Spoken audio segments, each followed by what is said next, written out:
Finalmente, ahora solo falta que ella estire la pata y todo será nuestro.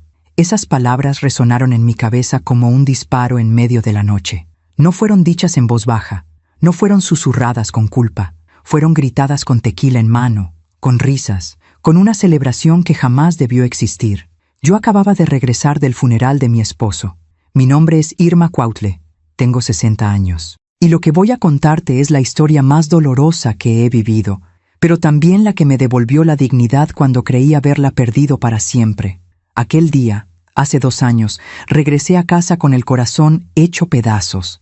Acabábamos de enterrar a Roberto, mi compañero de vida durante 37 años. 37 años de amor, de complicidad, de construir juntos un hogar donde creíamos que el respeto y la familia eran lo más sagrado. Él murió de un infarto fulminante una semana antes.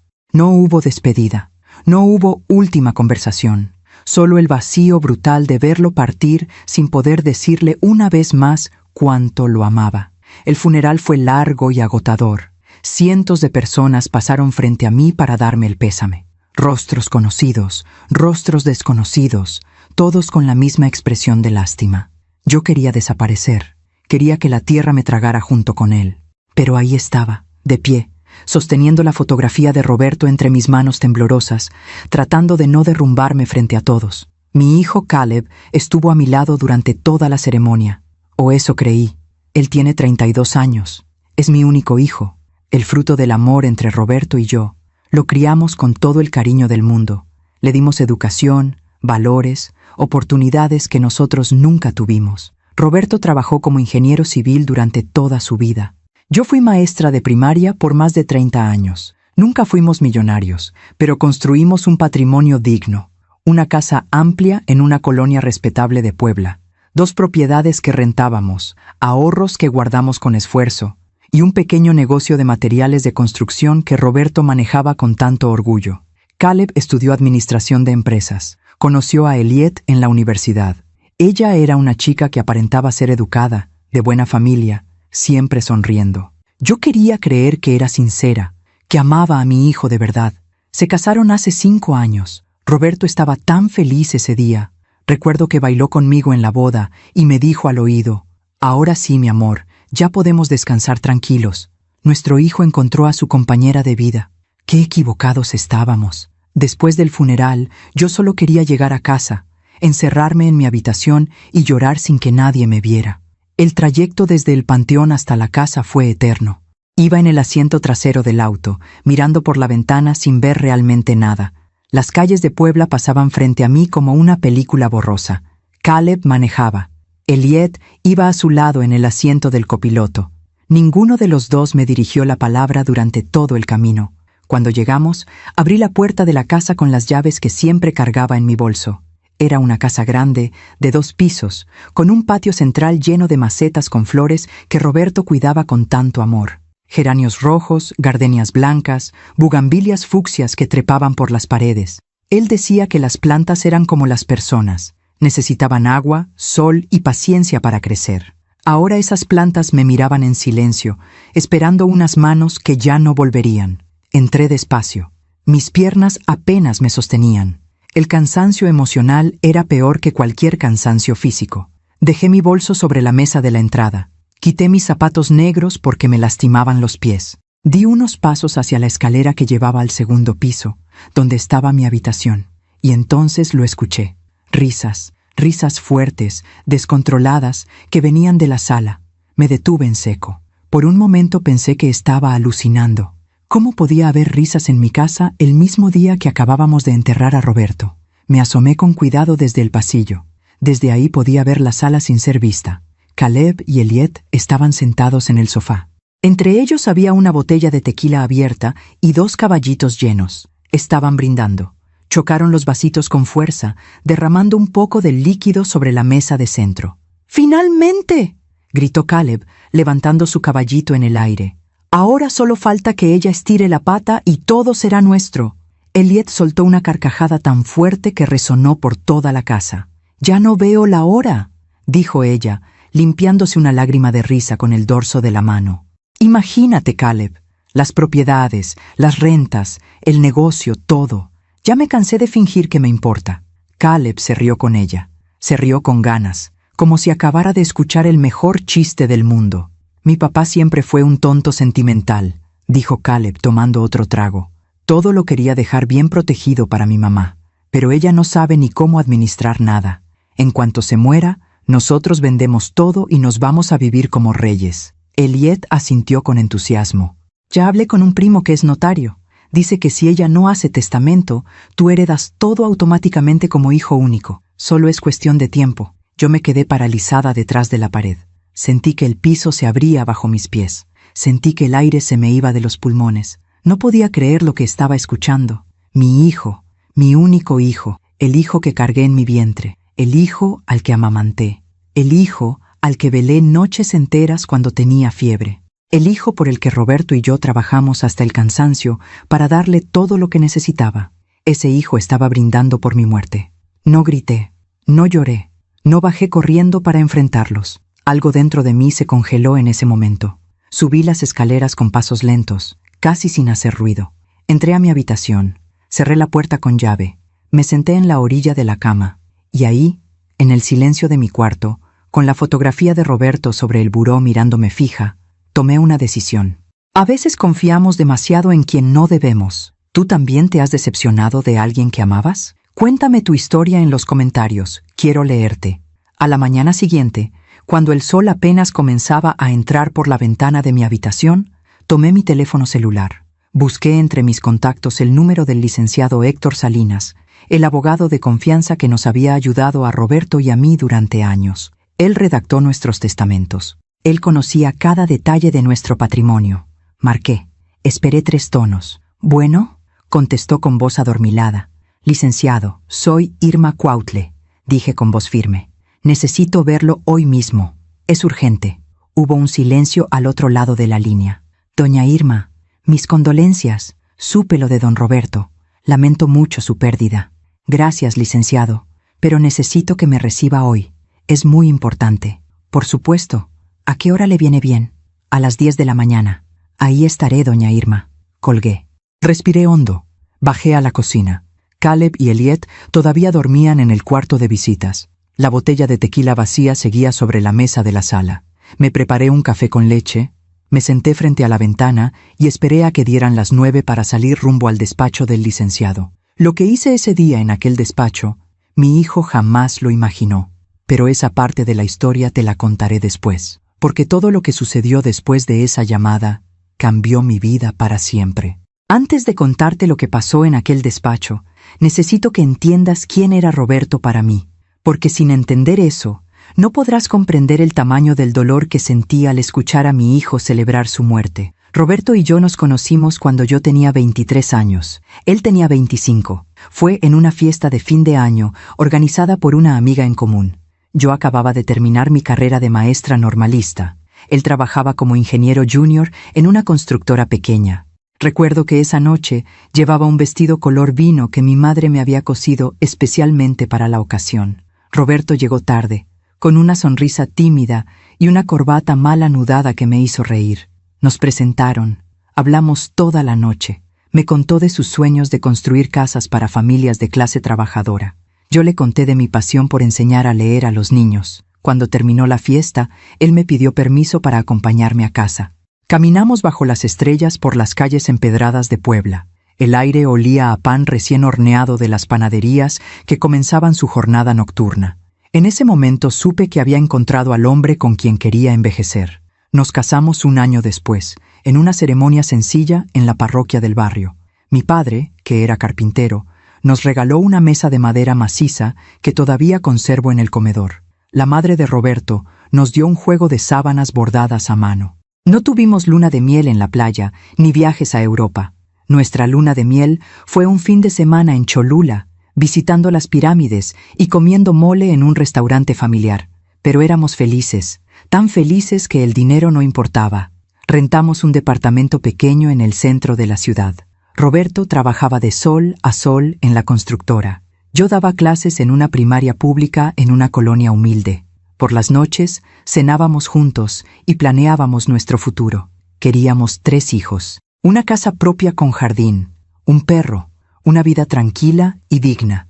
Pasaron 3 años. Yo no quedaba embarazada. Fuimos a médicos, hicimos estudios. Los doctores decían que todo estaba bien, que solo era cuestión de tiempo y paciencia. Roberto nunca me hizo sentir culpable, nunca me reclamó. Al contrario, me abrazaba cada vez que yo lloraba de frustración y me decía, el hijo que tiene que llegar, llegará cuando sea el momento correcto. Y así fue. A los 4 años de casados, quedé embarazada. Recuerdo el día que le di la noticia. Era un sábado por la mañana. Yo acababa de hacerme la prueba de embarazo en el baño. Vi las 2 rayitas rosadas y casi me desmayé de la emoción. Salí corriendo a la sala donde Roberto leía el periódico tomando café. Me le planté enfrente con la prueba en la mano. «¿Qué es esto?», preguntó él, sin entender. «Esto», le dije con lágrimas en los ojos. «Es nuestro hijo». Roberto dejó caer el periódico. Se levantó del sillón. Me abrazó tan fuerte que casi no podía respirar. Lloró conmigo.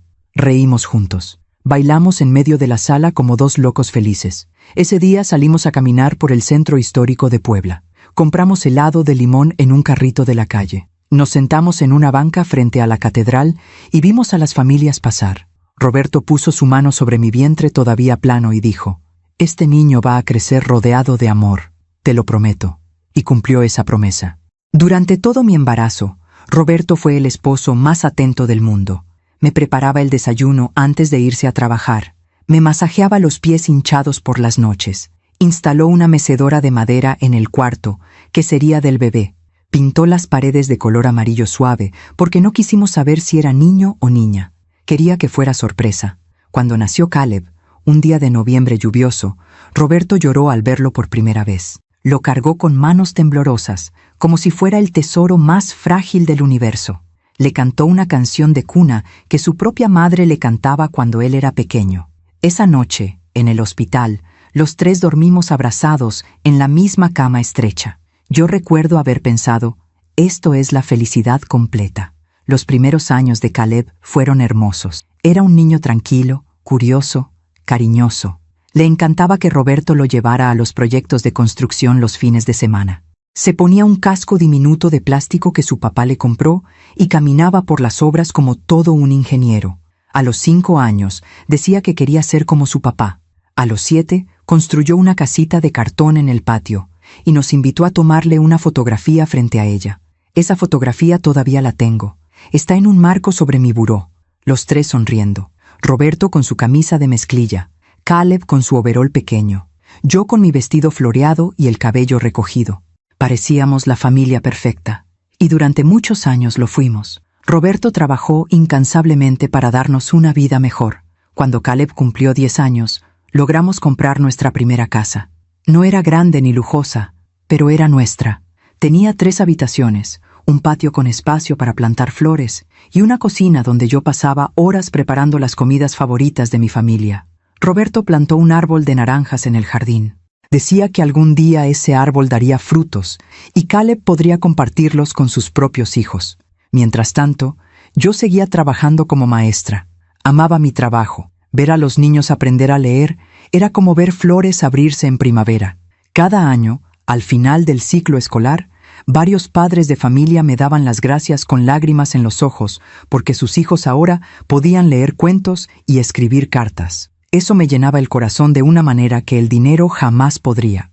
Roberto y yo éramos un equipo. Él manejaba las finanzas del hogar con responsabilidad. Yo me encargaba de la educación de Caleb y de mantener la casa en orden. Por las noches, después de que Caleb se dormía, nos sentábamos en el patio a tomar café con pan dulce. Hablábamos de todo, de nuestros sueños, de nuestras preocupaciones, de los pequeños logros del día. Roberto me tomaba de la mano y me decía, ¿sabes qué es lo mejor de mi vida, Irma? Que cada día te amo más que el anterior. Y yo le creía, porque lo veía en sus ojos, lo sentía en sus abrazos, lo escuchaba en su risa cuando jugaba con Caleb en el jardín. Cuando Caleb entró a la universidad, Roberto estaba tan orgulloso que invitó a toda la familia a una comida para celebrar. Compramos un pastel enorme, tomamos fotografías. Caleb agradeció entre lágrimas todo lo que habíamos hecho por él. Nos abrazó y nos dijo, «Ustedes son los mejores padres del mundo. Todo lo que soy se los debo a ustedes. Algún día voy a cuidarlos como ustedes me cuidaron a mí». Yo le creí. Roberto le creí. Los dos le creímos, pero las palabras a veces se las lleva el viento. Cuando Caleb conoció a Elliot en la universidad, al principio todo parecía normal. Ella venía de una familia de comerciantes. Sus padres tenían una tienda de ropa en el centro. Era educada, sabía comportarse en reuniones familiares, ayudaba en la cocina durante las fiestas. Roberto la aceptó rápidamente. Yo tenía algunas reservas, pero no quise ser la suegra tóxica que desconfía de la nuera. Pensé que solo eran nervios míos. Se casaron cuando Caleb tenía 27 años y Elliot 24. La boda fue bonita. Roberto y yo pagamos la mitad de los gastos. Los padres de Elliot pagaron la otra mitad. Bailamos, comimos, brindamos por la felicidad de la nueva pareja. Roberto dio un discurso emotivo donde le dijo a Caleb: «Hijo, ahora tienes tu propia familia. Cuídala como yo cuidé a tu madre. Ama con todo el corazón y nunca olvides de dónde vienes». Caleb asintió con lágrimas en los ojos. Abrazó a su padre. Elliot sonreía radiante con su vestido blanco. Después de la boda, Caleb y Elliot se mudaron a un departamento que rentaban cerca de la casa de los padres de ella. Venían a visitarnos cada domingo. Yo preparaba pozole o mole, los platillos favoritos de Caleb. Roberto y él hablaban de negocios. Roberto quería enseñarle todo sobre el manejo del negocio de materiales de construcción que había montado años atrás. Quería que Caleb lo heredara algún día y lo hiciera crecer. Pero con el tiempo, noté cambios pequeños. Caleb comenzó a llegar tarde a las comidas dominicales. Elliot dejó de ayudarme en la cocina. Se quedaba en la sala revisando su teléfono. Cuando yo intentaba platicar con ella, sus respuestas eran cortas, casi molestas. Caleb empezó a hacer preguntas extrañas sobre el testamento de Roberto, sobre las propiedades que teníamos, sobre cuánto dinero había en las cuentas bancarias. Roberto lo notó también. Una noche, mientras cenábamos solos, me dijo: «Irma, ¿no te parece raro que Caleb pregunte tanto sobre el dinero? Quizás solo tiene curiosidad», respondí, aunque por dentro yo también sentía incomodidad. «No lo sé», dijo Roberto moviendo la cabeza. «Antes nunca le importaba eso. Ahora parece que es lo único que le interesa». Yo quise defenderlo. Quise creer que mi hijo seguía siendo el niño bueno que criamos, pero algo en mi corazón ya sabía la verdad. 3 años después de la boda de Caleb, Roberto comenzó a sentirse mal. Dolores en el pecho, cansancio, falta de aire. Fuimos al médico, le diagnosticaron problemas cardíacos, le recetaron medicamentos, le dijeron que debía bajar el estrés, comer mejor, hacer ejercicio ligero. Roberto intentó seguir todas las indicaciones. Yo lo cuidaba como siempre lo había hecho. Le preparaba comidas saludables. Salíamos a caminar todas las mañanas por el parque. Pero el corazón es impredecible. Una tarde, mientras Roberto regaba las plantas en el patio, se desplomó sin previo aviso. Yo estaba en la cocina preparando la cena. Escuché el ruido de la manguera cayendo al suelo. Salí corriendo. Lo encontré tendido junto a las bugambilias, con los ojos cerrados y la mano todavía aferrada a la manguera. Grité su nombre. Lo sacudí.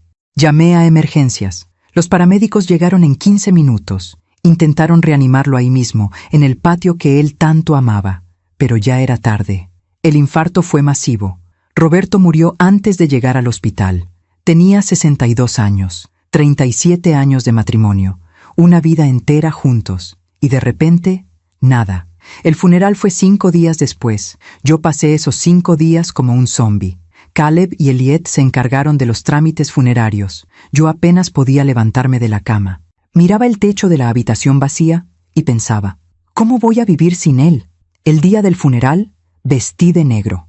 Me puse la alianza de matrimonio que Roberto me dio hace 37 años. Tomé la fotografía de nosotros 3, Roberto, Caleb y yo, frente a la casita de cartón. La llevé al velorio. La puse junto al ataúd.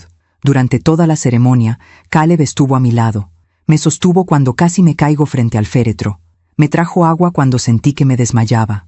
Elliot también estaba ahí, con vestido negro y expresión seria. Ambos parecían dolidos. Ambos parecían estar sufriendo la pérdida.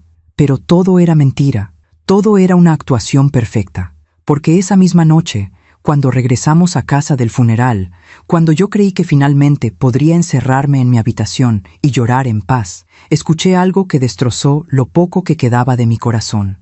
Escuché a mi hijo brindar por la muerte de su padre y por la mía. Mientras cuento todo esto, Pienso en dónde estarás escuchándome.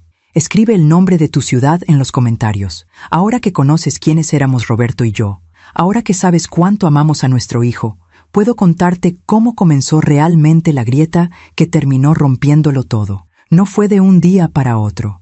Las fracturas nunca son así. Son pequeñas, casi invisibles al principio, como una rajadura delgada en una taza de porcelana. Sigues usando la taza, sigues tomando café en ella, pero la grieta está ahí, creciendo en silencio, hasta que un día la taza se parte en dos. La primera vez que sentí que algo no estaba bien fue hace aproximadamente 6 años, cuando Caleb y Elliot llevaban apenas un año de casados.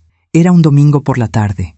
Habían venido a comer como siempre. Yo preparé chiles en nogada, porque era temporada de granada y nueces frescas. Roberto estaba de buen humor. Había cerrado un contrato importante en el negocio de materiales de construcción. Nos sentamos los 4 en el comedor, bajo la lámpara de hierro forjado que colgaba del techo. La comida transcurrió normal al principio. Hablamos del clima, del tráfico en la ciudad, de una prima de Roberto que acababa de tener su tercer bebé. Cosas cotidianas. Pero entonces, Roberto mencionó algo que cambió el ambiente de la mesa. «Caleb, hijo», dijo Roberto mientras cortaba su chile relleno. «El licenciado Salinas me habló la semana pasada. Quiere que actualicemos el testamento. Ya sabes, ahora que estás casado, hay que ajustar algunas cosas legales». Caleb levantó la vista de su plato. Sus ojos brillaron con un interés que no había mostrado en toda la tarde. «¿Qué tipo de ajustes?», preguntó. «Pues, principalmente, asegurarnos de que si algo nos pasa a tu madre y a mí, todo quede bien protegido para ustedes. Las propiedades, el negocio, las cuentas de ahorro. Queremos que tú y Elliot tengan un patrimonio sólido». Elliot, que hasta ese momento apenas había probado su comida, también se enderezó en su silla. «¿Cuánto patrimonio estamos hablando, don Roberto?», preguntó con una sonrisa que intentaba parecer inocente. Yo sentí un escalofrío. Algo en su tono de voz me incomodó. Roberto, siempre tan confiado, no notó nada extraño. «Bueno, tenemos esta casa, que vale alrededor de $2,5 millones según la última evaluación. Luego está el departamento que rentamos en la Colonia del Carmen, que nos genera ingresos mensuales de $1,200. También tenemos el local comercial en el centro que rentamos a una farmacia. Eso nos da otros $800 al mes. El negocio de materiales tiene un inventario valuado en aproximadamente $150,000, más las cuentas por cobrar. Y tenemos ahorros en el banco, no mucho, unos $80,000 entre las dos cuentas». Caleb y Elliot se miraron. Fue una mirada rápida, casi imperceptible, pero yo la vi. Fue como si hubieran hecho un cálculo mental instantáneo. «Papá», dijo Caleb, recargándose en su silla, «eso es mucho dinero. ¿Todo eso lo van a heredar?». Roberto se rió. «No es que lo vayamos a heredar mañana, hijo. Tu madre y yo planeamos vivir muchos años más, si Dios quiere. Pero sí, eventualmente todo será tuyo. Eres nuestro único hijo. Todo lo que hemos construido ha sido pensando en ti». «¿Y el testamento está a nombre de quién ahorita?», preguntó Elliot, inclinándose hacia adelante. Yo fruncí el ceño. La pregunta me pareció demasiado directa, demasiado invasiva. «El testamento actual deja todo a tu suegra primero», explicó Roberto. «Si algo me pasa a mí, Irma hereda todo. Y si algo le pasa a ella, entonces todo pasa a Caleb. Es la forma más segura de proteger a la familia». Elliot asintió lentamente, pero su sonrisa se desvaneció un poco. «¿Y si ambos fallecen al mismo tiempo?», preguntó Caleb. Roberto frunció el ceño. «¿Por qué preguntas eso, hijo?». «No, solo por curiosidad legal, papá. Ya sabes, estudiamos algo de derecho en la carrera. Bueno, si eso pasara, que Dios no lo permita, todo pasaría directamente a ti como hijo único. Pero también tengo un seguro de vida de $100,000 que nombraría a tu madre como beneficiaria principal y a ti como beneficiario secundario». Caleb asintió despacio. Tomó su vaso de agua. Bebió sin decir nada más, pero yo vi cómo sus dedos tamborileaban sobre la mesa. Elliot cortaba su chile en nogada en pedazos pequeñísimos que nunca se llevaba a la boca. El resto de la comida fue extraño, incómodo, como si todos estuviéramos pensando en algo diferente. Roberto intentó cambiar el tema hablando del nuevo proyecto de construcción en el que estaba trabajando. Yo ofrecí postre, flan napolitano que había preparado en la mañana. Pero Caleb y Elliot dijeron que tenían planes y se fueron antes de tiempo. Cuando se fueron, Roberto lavó los platos mientras yo guardaba las sobras en el refrigerador. ¿Notaste algo raro?, le pregunté. ¿Raro cómo? No sé. Las preguntas de Caleb sobre el testamento. La forma en que Elliot preguntó cuánto dinero tenemos. Roberto se encogió de hombros. Son jóvenes, Irma. Es normal que tengan curiosidad sobre estas cosas. Además, algún día van a manejar todo esto. Es bueno que vayan aprendiendo. Yo quise creerle. Quise pensar que solo era mi imaginación, pero esa noche no pude dormir bien. Me quedé mirando el techo, escuchando la respiración tranquila de Roberto a mi lado, pensando en la mirada que Caleb y Elliot intercambiaron en la mesa. Las semanas siguientes, Caleb comenzó a preguntar más sobre el negocio. Llamaba a Roberto casi todos los días. Papá, ¿cuánto vendiste este mes? Papá, ¿cuánto cuesta el inventario actual? Papá, ¿has pensado en expandir el negocio? Roberto estaba feliz. Pensaba que su hijo finalmente estaba mostrando interés en el trabajo familiar. Incluso comenzó a llevarlo a la bodega los sábados para enseñarle cómo manejar las órdenes, cómo tratar con los proveedores, cómo llevar la contabilidad. ¿Ves, Irma?, me decía Roberto con orgullo. Te dije que Caleb iba a madurar. Ahora sí está tomando en serio el negocio familiar. Pero yo veía algo diferente. Veía a Caleb tomar notas en una libreta pequeña. Veía a Elliot esperándolo en el auto afuera de la bodega, revisando papeles. Veía cómo Caleb le tomaba fotografías con su celular a los documentos contables cuando Roberto se distraía atendiendo a un cliente. Un día, encontré esa libreta olvidada en la sala de nuestra casa. Caleb había venido a visitarnos y la dejó sobre la mesa de centro. Yo la vi ahí, cerrada, con una liga elástica rodeándola. Me quedé mirándola durante varios minutos. Sabía que no debía abrirla. Sabía que eso violaba la privacidad de mi hijo, pero algo más fuerte que mi ética me empujó a hacerlo. Quité la liga. Abrí la primera página. Ahí, con la letra clara de Caleb, había una lista. Patrimonio familiar total, aprox. $2,780,000. Casa principal, $2,500,000. Depto. Rentado, $180,000.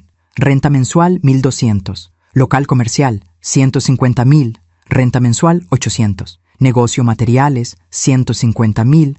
Ahorros bancarios, $80,000. Seguro de vida, papá, $100,000. Debajo de la lista había una nota escrita en tinta roja. Pendiente. Revisar si mamá puede ser removida como beneficiaria principal. Consultar con notario. Se me cayó la libreta de las manos. Sentí que las piernas me temblaban. Me senté en el sofá intentando procesar lo que acababa de leer. Mi hijo estaba calculando el patrimonio familiar. Mi hijo estaba considerando removerme como beneficiaria. ¿Por qué? ¿Acaso creía que yo iba a robarle su herencia? ¿Acaso no confiaba en mí, su propia madre, que lo llevé en mi vientre y lo crié con todo mi amor? Cerré la libreta rápidamente cuando escuché la puerta abrirse. Era Caleb regresando del baño. «Mamá, ¿viste mi libreta?», preguntó buscando con la mirada. «Está ahí, en la mesa», dije con voz temblorosa, señalando. Él la tomó rápidamente y la guardó en su mochila. «Gracias. Es que estoy llevando cuentas de un proyecto personal. Ya sabes, cosas de trabajo». Sonrió. Esa sonrisa que antes me llenaba de ternura, ahora me provocaba un nudo en el estómago. Después de ese día, intenté hablar con Roberto sobre lo que había visto, pero cada vez que sacaba el tema, él me tranquilizaba. «Irma, estás exagerando. Caleb solo está siendo organizado. Es bueno que conozca las finanzas familiares. Así cuando nosotros faltemos, no tendrá problemas legales». «Pero Roberto, él escribió algo sobre removerme como beneficiaria. Seguro lo malinterpretaste. O quizá es solo un ejercicio hipotético que le dejaron en algún curso. No le des tantas vueltas, mi amor». Roberto siempre veía lo mejor en las personas, especialmente en su hijo. Era una de las cosas que más amaba de él, su capacidad de confiar. Pero a veces, la confianza ciega puede ser peligrosa. Los meses siguientes, las visitas de Caleb y Elliot se volvieron más frecuentes, pero algo había cambiado. Ya no venían solo a comer, venían con preguntas. «Papá, ¿has pensado en vender el local del centro? Está en una zona que se está poniendo peligrosa». «Mamá, ¿no crees que esta casa es muy grande para ustedes dos solos? Podrían vender y comprarse algo más pequeño, más manejable». Don Roberto Mi primo, que es notario, me comentó que muchas parejas de su edad están simplificando sus patrimonios para evitar problemas de impuestos. ¿Han considerado eso? Cada sugerencia venía envuelta en preocupación, en lógica aparente, en cariño fingido. Pero yo comenzaba a ver el patrón. Cada sugerencia implicaba liquidar activos, vender propiedades, convertir todo en efectivo. ¿Para qué? ¿Para que cuando nosotros muriéramos fuera más fácil repartir el dinero? Una tarde, Roberto y yo estábamos regando juntos las plantas del patio. Él cargaba la manguera. Yo podaba las hojas secas de las gardenias. El sol comenzaba a ocultarse detrás de las montañas, tiñendo el cielo de naranjas y rosas. Roberto, le dije sin mirarlo, tengo miedo. ¿Miedo de qué, mi amor? Miedo de que Caleb ya no nos quiera como antes. Miedo de que solo le interesemos por el dinero. Roberto dejó la manguera en el suelo. Se acercó a mí. Me tomó de las manos. Sus manos ásperas de tanto trabajar, pero cálidas y firmes. Irma, escúchame bien. Caleb es nuestro hijo. Lo criamos con valores. Sí, está pasando por una etapa donde el dinero le interesa más de lo que debería. Pero eso se le va a pasar. Es joven. Está casado con una mujer que viene de una familia donde el dinero es importante. Pero en el fondo, él sigue siendo nuestro niño. Quise creerle. Me aferré a esas palabras como náufrago a una tabla en medio del océano. Pero la grieta ya estaba ahí, y siguió creciendo. Aún me pregunto si hice lo correcto al no confrontar a Caleb en ese momento. ¿Y tú? ¿Qué habrías hecho en mi lugar? Hay algo doloroso en darse cuenta de que la persona que amas te está utilizando. Pero hay algo aún más doloroso. Darte cuenta y decidir no hacer nada. Decidir callar. Decidir sonreír. Decidir seguir fingiendo que todo está bien, porque enfrentar la verdad duele demasiado. Eso fue lo que hice durante los siguientes 2 años. Me convertí en experta en ignorar las señales, en justificar lo injustificable, en inventar excusas para cada comportamiento extraño de Caleb y Elliot, porque admitir que mi hijo se había convertido en alguien que yo no reconocía era como admitir que había fallado como madre. Y eso era algo que mi corazón no estaba listo para aceptar. Después de encontrar aquella libreta con las anotaciones sobre nuestro patrimonio, intenté convencerme de que Roberto tenía razón, que solo era organización, que solo era curiosidad legítima de un hijo que algún día heredaría el negocio familiar. Pero cada domingo que venían a comer, yo observaba con más atención, y cada domingo descubría algo nuevo que me inquietaba. Elliot había dejado de mirarme a los ojos. Cuando yo le hablaba, ella respondía viendo su teléfono o mirando hacia otro lado. Sus respuestas eran monosílabos. Sí, no, tal vez, quién sabe.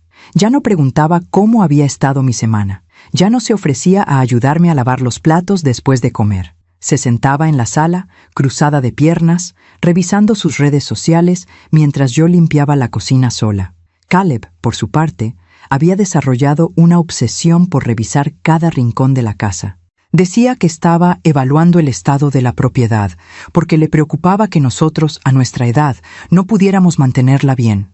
Revisaba las tuberías del baño, inspeccionaba las paredes buscando grietas, subía al techo a verificar las tejas. «Papá, estas tejas ya están muy viejas», decía. «Van a empezar a filtrarse cuando lleguen las lluvias. Necesitan cambiarlas. Mamá, el tinaco tiene sarro. Deberían limpiarlo o van a tener problemas de salud. Esta puerta está desnivelada. El marco de madera se está pudriendo por la humedad».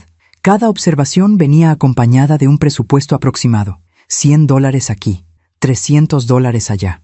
Al final de cada visita, Caleb sumaba mentalmente todos los daños que había encontrado. «En serio, papá, esta casa necesita como $5,000 de mantenimiento urgente. No pueden seguir viviendo así. Es peligroso a su edad».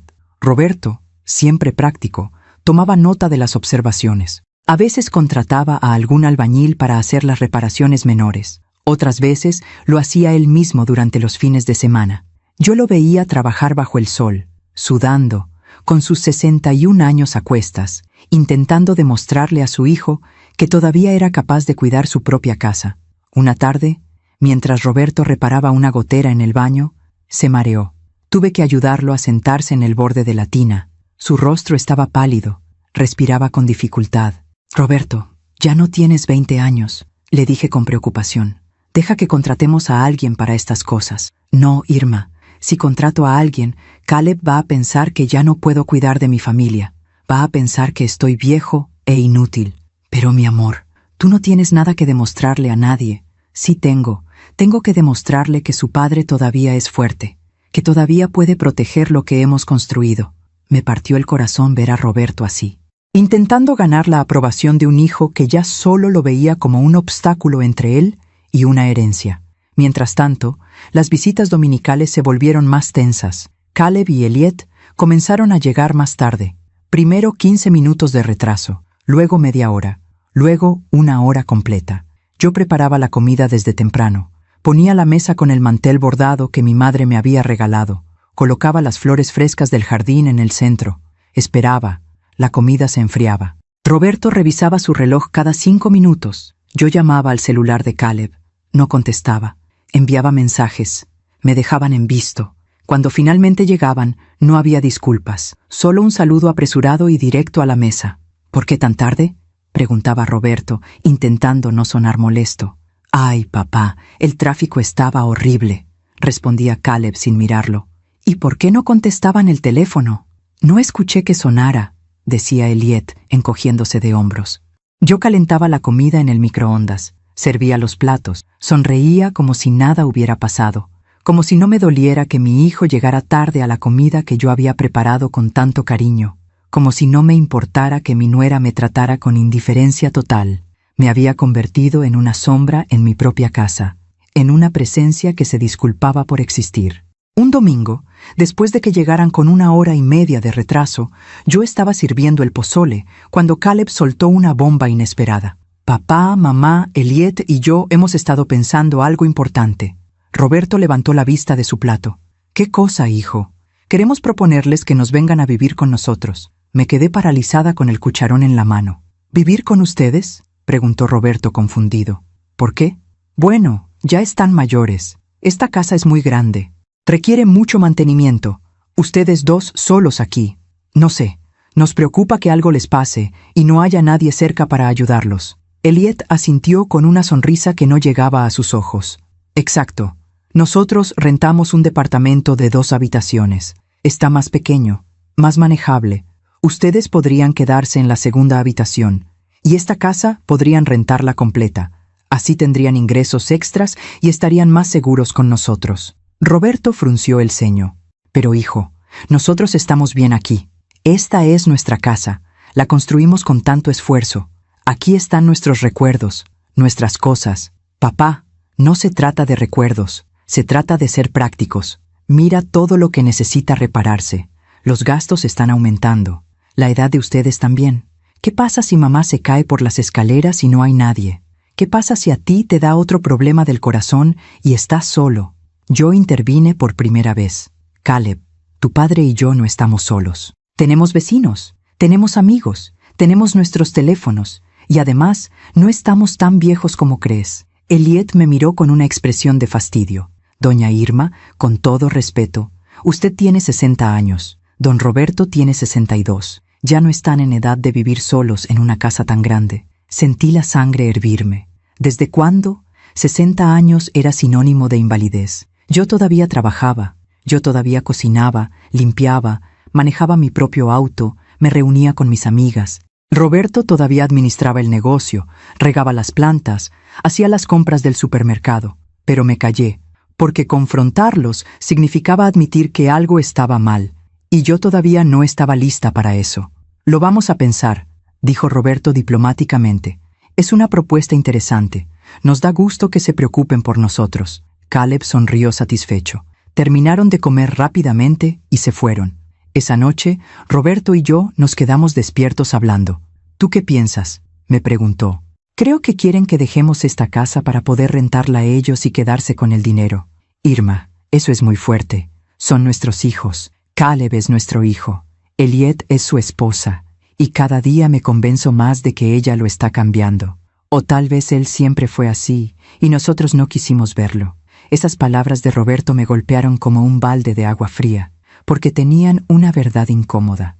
¿Y si Caleb siempre había tenido esta faceta y nosotros, cegados por el amor paternal, simplemente la ignoramos? No nos mudamos con ellos, por supuesto, pero la semilla de la duda ya estaba plantada en la mente de Caleb.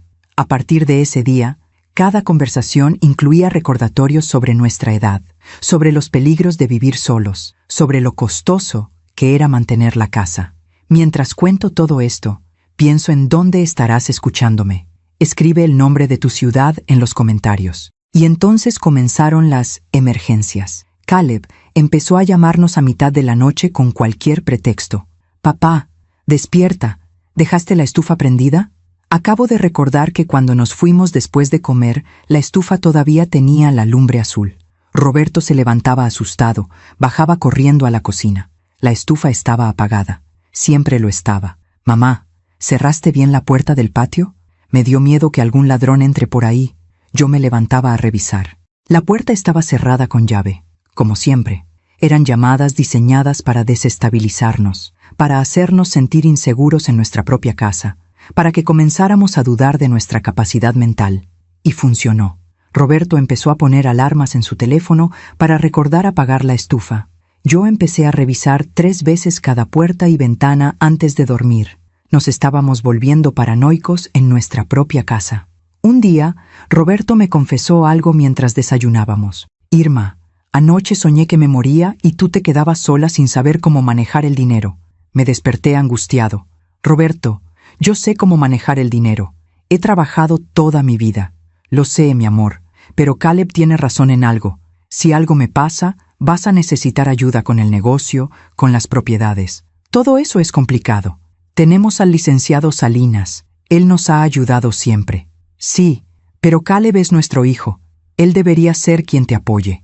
Ahí estaba otra vez. La confianza ciega de Roberto en nuestro hijo, a pesar de todas las señales, a pesar de todas las banderas rojas, él seguía creyendo que Caleb nos cuidaría cuando fuera necesario. Yo ya no estaba tan segura. Los últimos 6 meses antes de la muerte de Roberto fueron extraños. Caleb y Elliot habían reducido sus visitas a 1 vez al mes. Cuando venían, se quedaban apenas 1 hora. Comían rápido. Hacían preguntas sobre el estado de salud de Roberto, sobre sus medicamentos para el corazón, sobre cuánto estaba visitando al cardiólogo. ¿Estás tomando todos tus medicamentos, papá?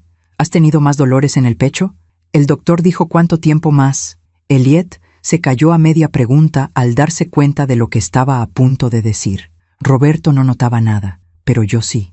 Yo notaba cada palabra, cada gesto, cada mirada cómplice entre Caleb y Elliot. Estaban esperando que Roberto empeorara, esperando que el corazón de Roberto finalmente fallara. Y cuando finalmente falló, cuando Roberto se desplomó en el patio junto a sus plantas amadas, cuando los paramédicos me dijeron que no había nada que hacer, yo pensé que lo peor ya había pasado. Pero estaba equivocada. Lo peor todavía estaba por llegar.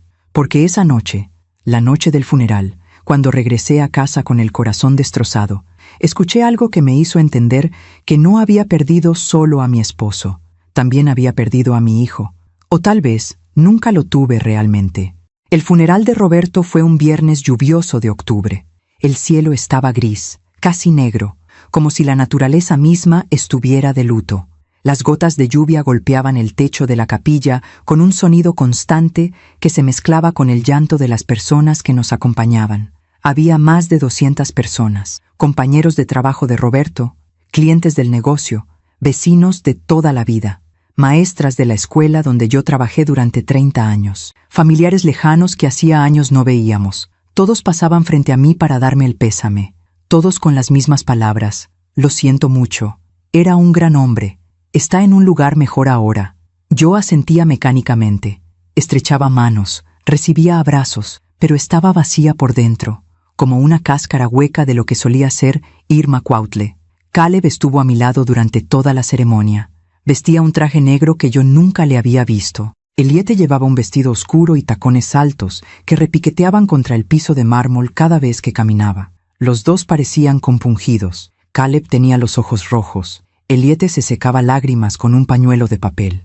Yo quería creer que eran lágrimas reales. Quería creer que mi hijo realmente estaba sufriendo la muerte de su padre. Pero algo en mi interior me susurraba que todo era actuación. Una actuación perfecta para todas las personas que nos observaban. El sacerdote dio una misa hermosa. Habló sobre la vida eterna, sobre cómo Roberto ahora descansaba en los brazos de Dios, sobre cómo el amor que construimos en esta tierra trasciende la muerte. Yo escuchaba sus palabras y sentía que cada una era una puñalada en el pecho, porque yo no estaba lista para dejarlo ir. No estaba lista para vivir sin él. Cuando llegó el momento de cerrar el ataúd, me derrumbé. Caleb tuvo que sostenerme porque mis piernas no respondían. Elliot trajo una silla para que me sentara. Los presentes murmuraban palabras de consuelo, pero nada de eso aliviaba el dolor que sentía. Era un dolor físico, real, que me oprimía el pecho y me robaba el aire. Después de la misa fuimos al panteón. La lluvia había cesado, pero el cielo seguía nublado. El cementerio estaba lleno de lápidas grises y cruces de piedra. Caminamos por un sendero de grava hasta llegar a la bóveda familiar que Roberto había comprado años atrás. Él siempre fue previsor. Siempre pensó en estos detalles que uno prefiere ignorar. Bajaron el ataúd. El sacerdote dijo las últimas oraciones. Yo lancé un ramo de claveles blancos sobre la caja de madera. Caleb lanzó un puñado de tierra. El sonido de la tierra golpeando la madera resonó en mis oídos como un tambor fúnebre. Y entonces todo terminó. Las personas comenzaron a dispersarse. Algunos se acercaron una última vez para abrazarme. Otros simplemente se fueron en silencio, quizá porque no sabían qué más decir. En 30 minutos el cementerio estaba casi vacío. Caleb me tomó del brazo. «Mamá, vámonos a casa. Ya estuvo suficiente por hoy». Asentí. No tenía fuerzas ni para hablar.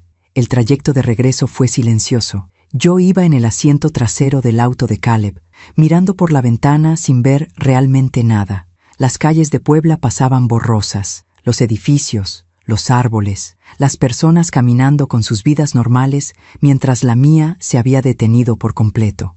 Llegamos a la casa alrededor de las 4 de la tarde. Caleb estacionó el auto en la entrada.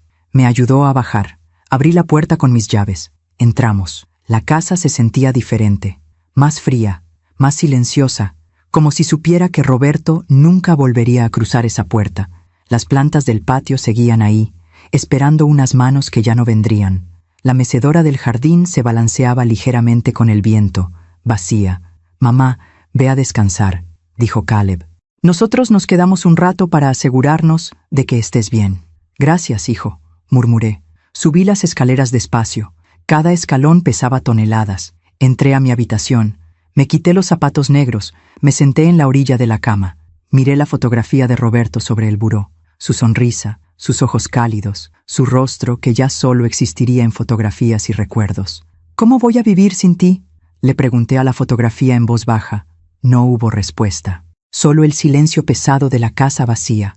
Me recosté sobre la cama sin quitarme el vestido negro. Cerré los ojos. Intenté dormir, pero el sueño no llegaba.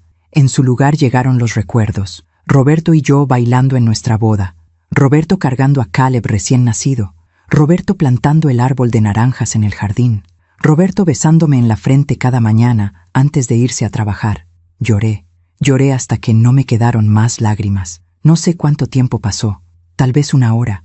Tal vez 2. El sol comenzaba a ocultarse y la habitación se llenó de sombras anaranjadas. Escuché voces abajo, voces que hablaban en tono normal, casi alegre. Me incorporé, agucé el oído. Eran Caleb y Elliot. Estaban en la sala, hablaban sin susurrar, como si no les importara que yo pudiera escucharlos desde el 2.º piso. Me levanté de la cama, caminé descalza hasta la puerta de mi habitación. La abrí con cuidado para no hacer ruido. Salí al pasillo. Desde ahí podía escuchar con más claridad. «¿Cuánto crees que tarde?», preguntó Elliot. «¿Quién sabe?», respondió Caleb. «Mi mamá es terca. Puede durar años todavía». «Años». Elliot suspiró con fastidio. «No sé si pueda esperar tanto». «Yo tampoco. Pero ¿qué le vamos a hacer? Por lo menos ya se murió mi papá. Eso es un avance». Me quedé helada. Un avance. Así había llamado a la muerte de su padre. Un avance. «¿Ya checaste el testamento?», preguntó Elliot. «Sí. Como te dije, todo queda a nombre de mi mamá primero, pero en cuanto ella se muera, yo heredo automáticamente como hijo único». «¿Y cuánto tiempo más crees que...?» «No sé. Ella tiene 60 años. Podría vivir 20 años más fácilmente». Es una pesadilla. Pesadilla. Mi vida era una pesadilla para él. ¿Y no hay manera de acelerar las cosas?, preguntó Elliot con un tono que me erizó la piel. Caleb se rió, una risa incómoda. ¿Qué sugieres? ¿Que la envenene? No seas idiota. Hablo de estresarla, de que se enferme naturalmente. Ya sabes, el estrés mata, especialmente a personas mayores. Tienes razón. Además, con la muerte de mi papá, ella ya está en un estado emocional frágil. Cualquier cosa extra podría... Se callaron de repente. Escuché pasos. Se estaban moviendo. Retrocedí rápidamente hacia mi habitación. Cerré la puerta sin hacer ruido. Me recosté en la cama y fingí estar dormida, con el corazón golpeándome tan fuerte que temí que pudieran escucharlo desde abajo. Unos minutos después, escuché que tocaron suavemente a mi puerta. «¿Mamá?», llamó Caleb. No respondí. Mantuve los ojos cerrados, la respiración pausada. La puerta se abrió. Sentí su presencia en el umbral. «Está dormida», le susurró a Elliot. «Vámonos. Ya cumplimos con estar aquí». La puerta se cerró. Escuché sus pasos bajando las escaleras. Escuché la puerta principal abrirse y cerrarse. Escuché el motor del auto encenderse y alejarse. Solo entonces abrí los ojos. Me quedé mirando el techo, procesando lo que acababa de escuchar. No había sido mi imaginación. No había sido paranoia. No había sido el dolor distorsionando mi percepción. Mi hijo y mi nuera acababan de celebrar la muerte de Roberto. Mi hijo y mi nuera estaban planeando estresarme hasta enfermarme para que yo muriera más rápido. Mi hijo y mi nuera veían mi existencia como un obstáculo, como una pesadilla, como algo que había que acelerar. Sentí náuseas. Corrí al baño. Vomité la poca comida que había en mi estómago. Me lavé la cara con agua fría. Me miré al espejo.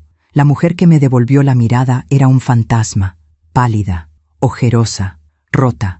Pero detrás de esos ojos rojos de tanto llorar, algo comenzó a encenderse, algo que había estado dormido durante años, algo que ni siquiera sabía que tenía.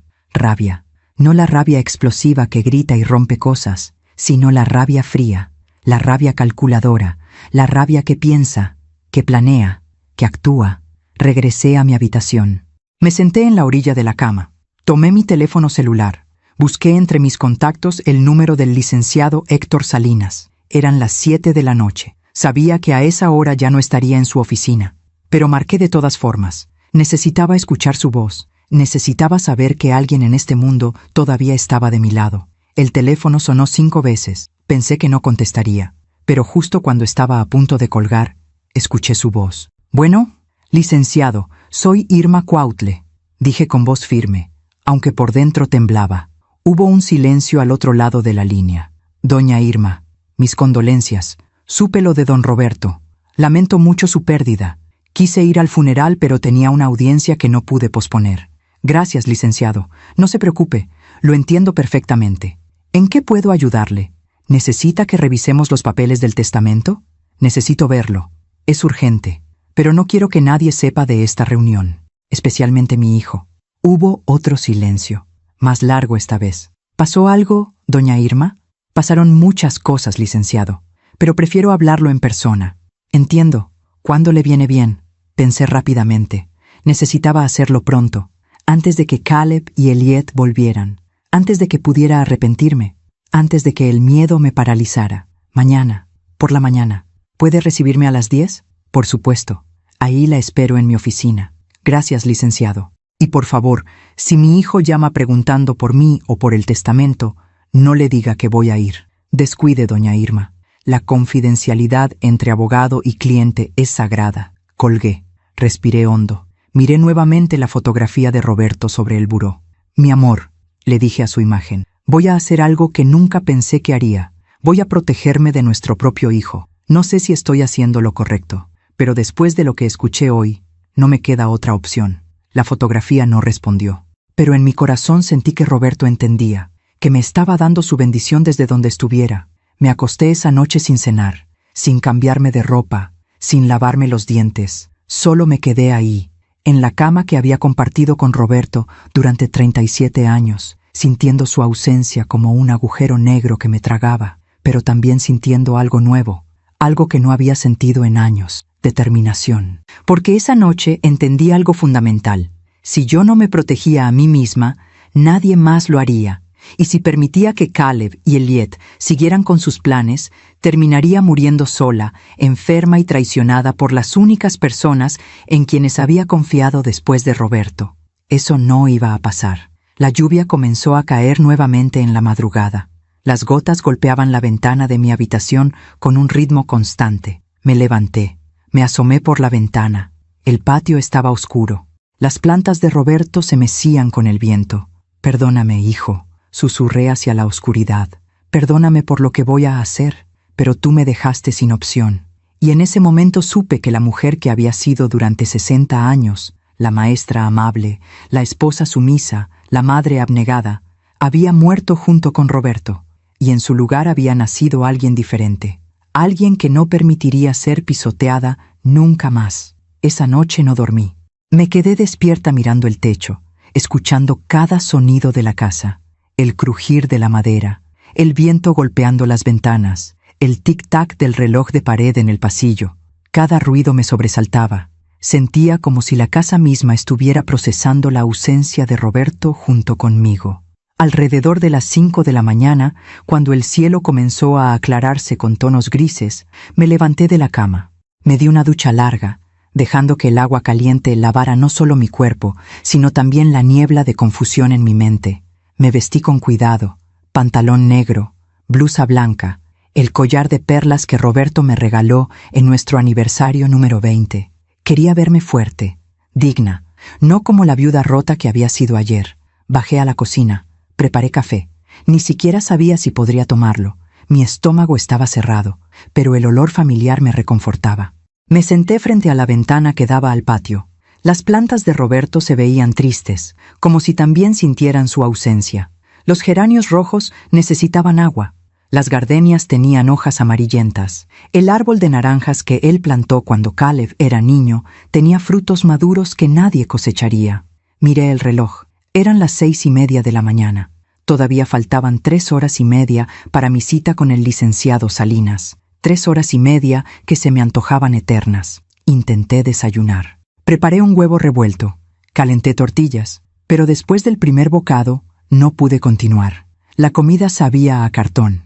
Mi garganta se negaba a tragar, así que solo tomé sorbos pequeños de café, esperando que la cafeína me mantuviera alerta. A las 8:30 tomé mi bolso. Revisé que llevara mi identificación, las escrituras de las propiedades que guardábamos en una caja fuerte en el estudio de Roberto, y los documentos del testamento que habíamos firmado años atrás. También llevé la libreta de Caleb que había encontrado hace 2 años. La había guardado en secreto, fotografiando cada página con mi celular como evidencia de algo que en ese momento no sabía qué era, pero que mi intuición me decía que algún día necesitaría. Salí de la casa a las 9 en punto. El cielo seguía nublado, pero ya no llovía. Manejé mi auto, un sedán gris que Roberto me regaló cuando cumplí 55 años, por las calles de Puebla que conocía de memoria. Pasé frente a la escuela donde trabajé durante 3 décadas. Pasé frente al parque donde Roberto y yo caminábamos cada domingo por la mañana. Pasé frente a la iglesia donde nos casamos 37 años atrás. Cada lugar era un recordatorio de la vida que habíamos construido. Una vida que ahora tenía que proteger de nuestro propio hijo. El despacho del licenciado Héctor Salinas estaba en el centro histórico, en un edificio colonial de 3 pisos con fachada de cantera. Había sido nuestro abogado desde que compramos nuestra primera casa hace 30 años. Era un hombre de 72 años, de cabello completamente blanco, lentes gruesos y una voz pausada que transmitía confianza. Llegué 15 minutos antes de la cita. Me estacioné en la calle lateral. Respiré hondo varias veces antes de bajar del auto.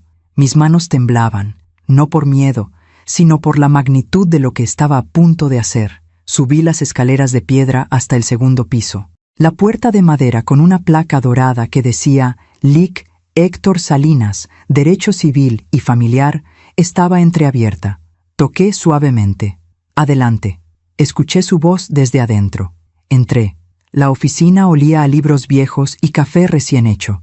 Las paredes estaban cubiertas de libreros repletos de códigos legales y expedientes ordenados. El escritorio de caoba estaba pulcramente organizado. El licenciado Salinas se levantó al verme. «Doña Irma, pase por favor. Siéntese». Me señaló una de las sillas de cuero frente a su escritorio. Me senté, colocando mi bolso en el regazo. ¿Gusta café? ¿Agua? No, gracias, licenciado. Estoy bien. Él volvió a sentarse, entrelazando sus manos sobre el escritorio. Cuénteme qué la trae por aquí con tanta urgencia. Respiré hondo. Por un momento dudé. Una parte de mí todavía quería creer que estaba exagerando, que las palabras que escuché anoche habían sido malinterpretadas, que mi hijo no podía ser tan cruel. Pero entonces recordé su risa. Recordé cómo brindaron con tequila la noche del funeral. Recordé la frase, finalmente. Ahora solo falta que ella estire la pata y todo será nuestro. Y entonces hablé. Le conté todo.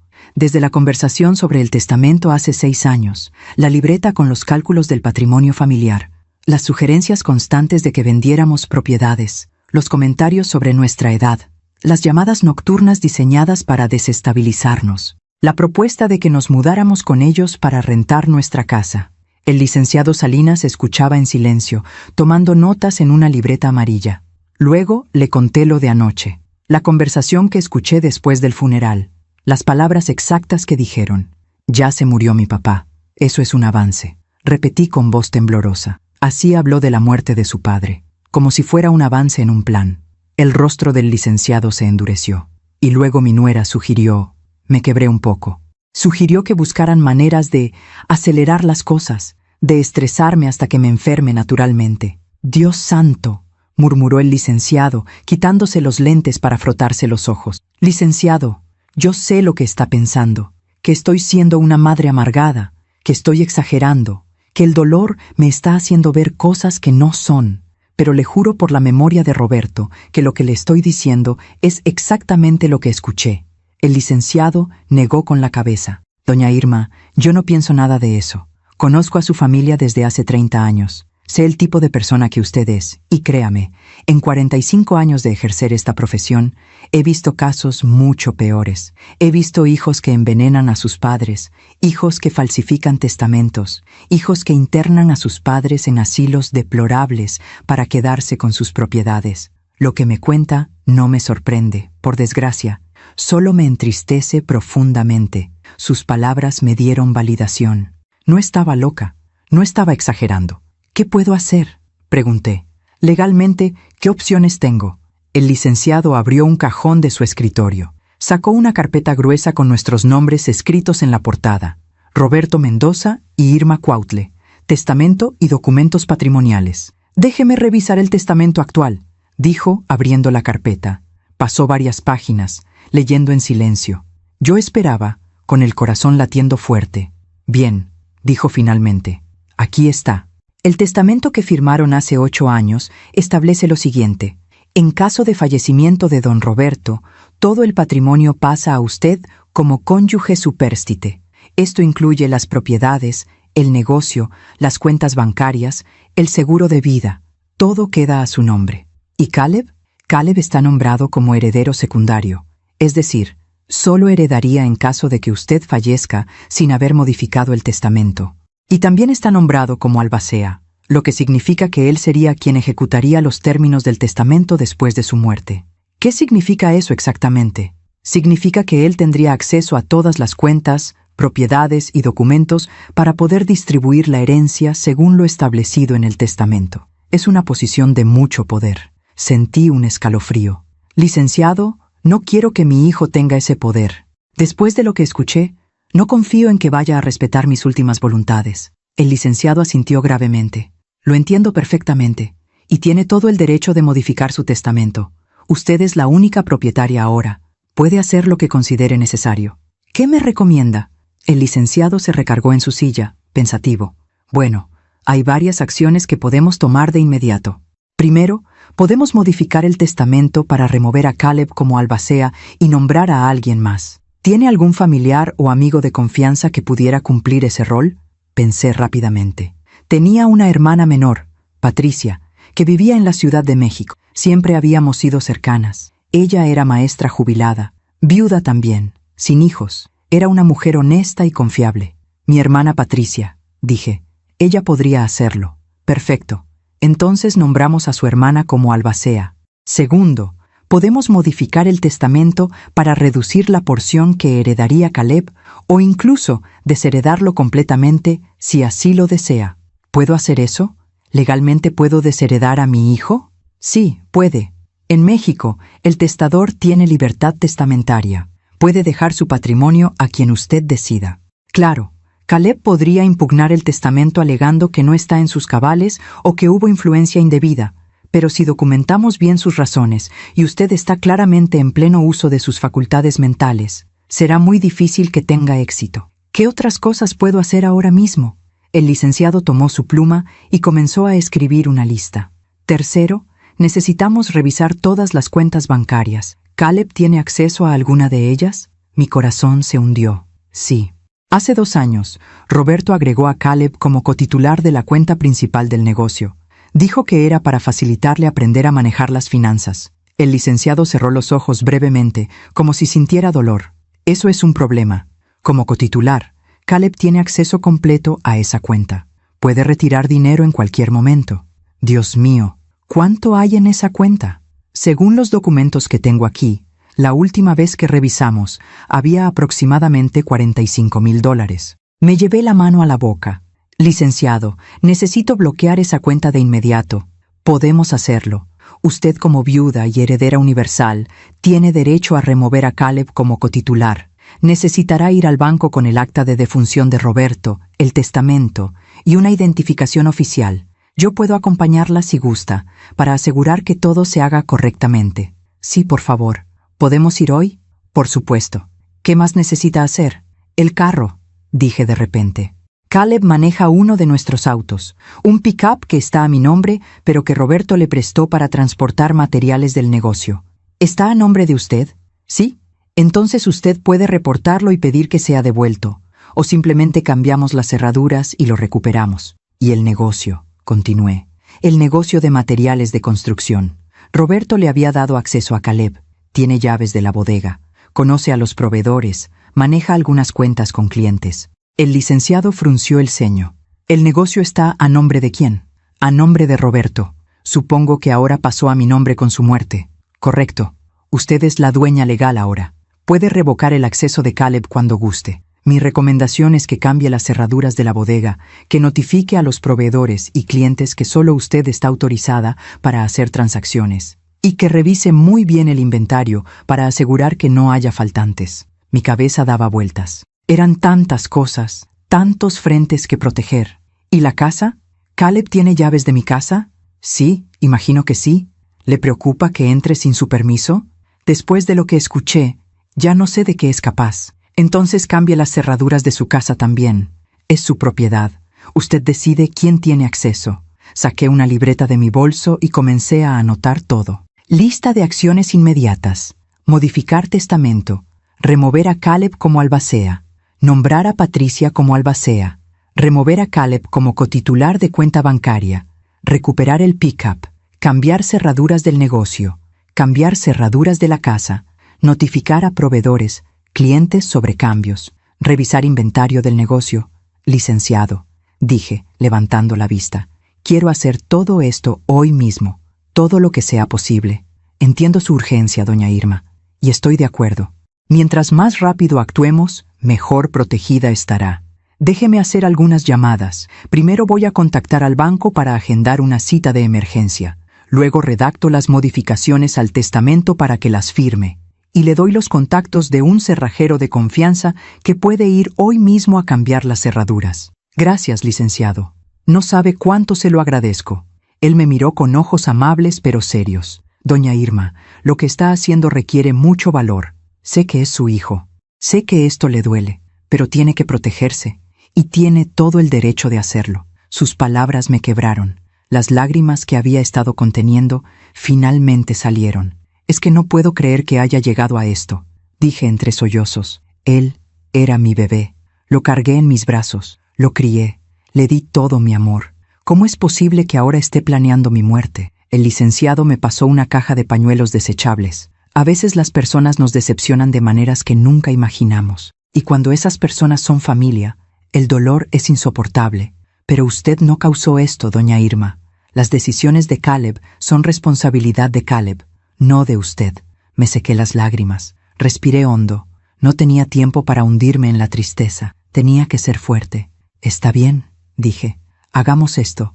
Todas las acciones que mencionó. Hoy mismo. El licenciado sonrió por primera vez en toda la conversación. Así me gusta. Ahora déjeme hacer esas llamadas mientras usted toma un poco de agua. Va a ser un día largo. Mientras él hablaba por teléfono con el banco, yo miraba por la ventana de su oficina.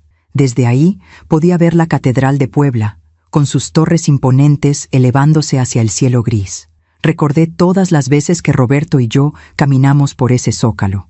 Todas las veces que nos sentamos en una banca a tomar un helado y ver la vida pasar. Mi amor, susurré hacia la catedral como si Roberto pudiera escucharme desde algún lugar.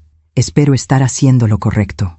Espero que me entiendas. Esto me está rompiendo el corazón, pero no puedo permitir que nuestro hijo destruya todo lo que construimos juntos. El licenciado colgó el teléfono. Listo, tenemos cita en el banco a la 1 de la tarde. El gerente es conocido mío. Le expliqué la situación y está dispuesto a ayudarnos. Ahora voy a redactar las modificaciones al testamento. Tomará aproximadamente 1 hora. ¿Quiere esperar aquí o prefiere salir a tomar un café y regresar? Esperaré aquí si no le molesta. No es molestia en absoluto. Pasé la siguiente hora sentada en esa silla de cuero, viendo al licenciado Salinas teclear en su computadora, imprimir documentos, revisar códigos en sus libros gruesos. De vez en cuando me preguntaba algo. ¿Quiere dejar algo específico a su hermana, además de nombrarla albacea? ¿Hay alguna institución de caridad a la que le gustaría dejar una donación? ¿Quiere especificar razones por las cuales está modificando el testamento? A cada pregunta yo respondía con calma, tomando decisiones que hace 24 horas hubiera considerado impensables. Finalmente, el licenciado imprimió varios documentos. Los colocó frente a mí. Aquí está, testamento modificado. Lea con cuidado antes de firmar. Leí cada palabra. El documento establecía que Patricia Cuautle Ramírez era nombrada albacea única.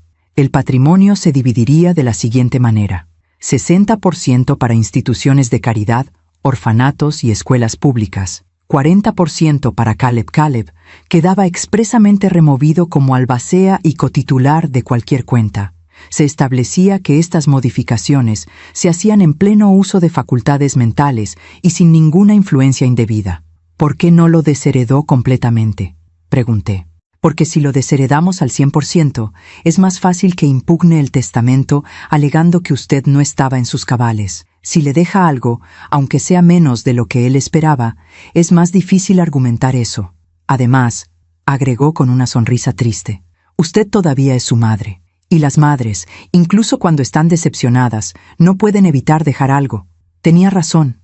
A pesar de todo, una parte de mí todavía esperaba que Caleb se arrepintiera algún día, que entendiera lo que había hecho, que volviera a ser el niño bueno que yo creía conocer. Firmé el testamento. El licenciado lo firmó como testigo. Su secretaria entró para firmar como segundo testigo. Listo, dijo el licenciado. Este testamento tiene validez legal desde este momento. Ahora vamos al banco. El resto del día fue un torbellino. En el banco, con el acta de defunción de Roberto y el testamento, removí a Caleb como cotitular. El gerente fue muy comprensivo. No hizo preguntas incómodas. Simplemente procesó los documentos. ¿Cuánto hay en la cuenta ahora?, pregunté con el corazón en la garganta. El gerente revisó su computadora. $41,800. Respiré aliviada. Caleb no había retirado nada todavía. Pero solo era cuestión de tiempo. Quiero bloquear cualquier movimiento de esta cuenta, dije. Solo yo puedo autorizar retiros o transferencias. Por supuesto, señora Mendoza. Queda establecido así. Luego fuimos a la otra cuenta, la de ahorros personal que Roberto y yo teníamos. Esa solo estaba a nombre de nosotros dos. Ahora quedaba solo a mi nombre. Cuando salimos del banco eran las 3 de la tarde. El licenciado me acompañó a comer algo ligero a un restaurante cercano. Yo apenas podía tragar, pero él insistió. Necesita mantener sus fuerzas, doña Irma. Lo que viene no será fácil. ¿Qué viene?, pregunté. La reacción de Caleb. Cuando intente acceder a la cuenta y se dé cuenta de que ya no puede. Cuando intente entrar al negocio y las cerraduras estén cambiadas, va a enfurecerse y probablemente va a venir a buscarla. Un escalofrío recorrió mi espalda. ¿Cree que pueda ponerse violento? No lo sé. No lo conozco tan bien, pero por precaución le recomiendo que en los próximos días no esté sola en casa. ¿Puede quedarse con alguien? Pensé en mi hermana Patricia. Hacía tiempo que no la veía. Puedo llamar a mi hermana. Pedirle que venga unos días. Sería buena idea. Mientras tanto, esta tarde debería cambiar las cerraduras. Yo puedo esperar con usted si gusta, hasta que el cerrajero termine. Se lo agradecería mucho, licenciado. Pasamos el resto de la tarde así. El cerrajero llegó a mi casa a las 5. Cambió las 3 cerraduras, la de la entrada principal, la de la puerta trasera y la del portón del garaje. Me dio 3 juegos nuevos de llaves, uno para mí, uno para Patricia, uno de repuesto que guardé en un lugar secreto. Cuando el cerrajero se fue, el licenciado me dio los últimos consejos antes de irse. Mañana vaya al negocio temprano, cambie esas cerraduras también. Y si encuentra a Caleb ahí, no entre en discusiones. Solo dígale que necesita hablar las cosas en privado y que por ahora él no puede estar en la bodega. Si se pone agresivo, llame a la policía. ¿A la policía?, pregunté horrorizada. ¿Realmente cree que pueda llegar a eso? Espero que no, pero es mejor estar preparada. Cuando finalmente me quedé sola en la casa, con las cerraduras nuevas y el testamento modificado guardado en mi bolso, me senté en la sala. La misma sala donde hace 2 noches escuché a mi hijo brindar por mi muerte. Todo estaba hecho. Las acciones legales estaban tomadas. Ahora solo faltaba enfrentarlo. Y sabía que ese momento llegaría pronto, muy pronto. Esa noche llamé a mi hermana Patricia. Eran las 9 de la noche cuando marqué su número. Ella contestó al segundo tono. «¿Irma?» Su voz sonaba preocupada. «Hermana, cuánto lo siento. Quise ir al funeral, pero tenía una cita médica que no pude cancelar. ¿Cómo estás? Necesito que vengas», le dije sin rodeos. «Necesito que vengas mañana mismo si es posible». Hubo un silencio. ¿Pasó algo más? ¿Estás bien? No puedo explicarte por teléfono, pero te necesito aquí, Patricia. Por favor. Mi hermana no hizo más preguntas. Eso es lo que siempre me gustó de ella. Sabía cuándo presionar y cuándo simplemente actuar. Salgo mañana en el primer autobús. Deben ser como 4 horas de camino. Llego alrededor de las 11 de la mañana. «Gracias», susurré. «No sabes cuánto te lo agradezco. Somos hermanas, Irma. Para eso estamos». Colgué sintiéndome un poco menos sola. Patricia llegaría mañana. El licenciado Salinas me había dado su número personal por si necesitaba algo urgente. Las cerraduras estaban cambiadas. El testamento estaba modificado. Las cuentas estaban bloqueadas. Ahora solo faltaba esperar la tormenta. Y llegó más rápido de lo que esperaba. El domingo por la mañana, alrededor de las 7, estaba en la cocina preparando café cuando escuché que alguien intentaba abrir la puerta principal. Escuché cómo metían una llave, cómo la giraban, cómo no funcionaba. Lo intentaron 2 veces más. Luego golpes, fuertes. «¡Mamá! ¡Abre la puerta!» Era la voz de Caleb. Mi corazón comenzó a latir con fuerza. Respiré hondo. Me acerqué a la puerta, pero no la abrí. «¿Qué necesitas, Caleb?», pregunté desde adentro. «¿Por qué no abre mi llave? ¿Cambiaste las cerraduras?» «Sí». «¿Por qué?» Su voz subió de tono. «Soy tu hijo. Tengo derecho a entrar a esta casa. Caleb, esta es mi casa. Y decido yo quién entra y quién no. Mamá, abre la maldita puerta». Nunca me había hablado así. Nunca me había gritado de esa manera. Sentí miedo, pero también rabia. «No voy a abrir. Si necesitas hablar conmigo, podemos hacerlo civilizadamente. En otro momento. Necesito hablar contigo ahora. Fui al banco ayer en la tarde y me dijeron que me quitaste de la cuenta. ¿Qué demonios está pasando?» Así que ya lo sabía. Había intentado acceder a la cuenta y descubrió que ya no podía. «Caleb, esa cuenta ahora es solo mía. Tu padre me la dejó a mí. Pero yo era cotitular. Mi papá me puso ahí porque confiaba en mí. Y yo te quité porque ya no confío en ti». Silencio. Un silencio pesado. Luego, su voz cambió. Se volvió más calculadora, más fría. «Mamá, ¿qué te pasa? ¿Alguien te está metiendo ideas raras en la cabeza? Sé que estás en duelo. Sé que no estás pensando claramente. Pero necesitas entender que yo solo quiero ayudarte. No necesito tu ayuda, Caleb». «Claro que sí. Estás mayor. Acabas de perder a papá. No puedes manejar todo esto sola. Las propiedades, el negocio, las finanzas. Vas a cometer errores. Vas a perder dinero. Déjame ayudarte». «Caleb, escuché lo que dijiste el viernes en la noche». Otro silencio. Este más largo, más tenso. «¿Qué cosa?», preguntó con voz cautelosa. «Los escuché a ti y a Elliot cuando regresamos del funeral. Pensaron que estaba dormida, pero escuché todo. Escuché cómo brindaron porque tu padre murió. Escuché cómo dijeron que ahora solo faltaba que yo estirara la pata para que todo fuera de ustedes. Escuché cómo planeaban estresarme hasta que me enfermara naturalmente. Silencio absoluto. Ni siquiera respiraba del otro lado de la puerta. Mamá, eso fue, tartamudeó. ¿Fue qué, Caleb? ¿Fue una broma? ¿Fue el tequila? ¿Fue que yo malinterpreté? Estábamos desahogándonos. Había sido un día muy difícil. Enterramos a papá. Estábamos estresados. Estaban celebrando. Lo interrumpí con voz firme. No estaban de duelo. Estaban felices. Felices porque su plan está avanzando. No hay ningún plan, gritó. Estás loca. El dolor te está volviendo paranoica. No estoy loca, Caleb. Y no estoy paranoica. Sé exactamente lo que eres. Y me he protegido de ti. ¿Protegido?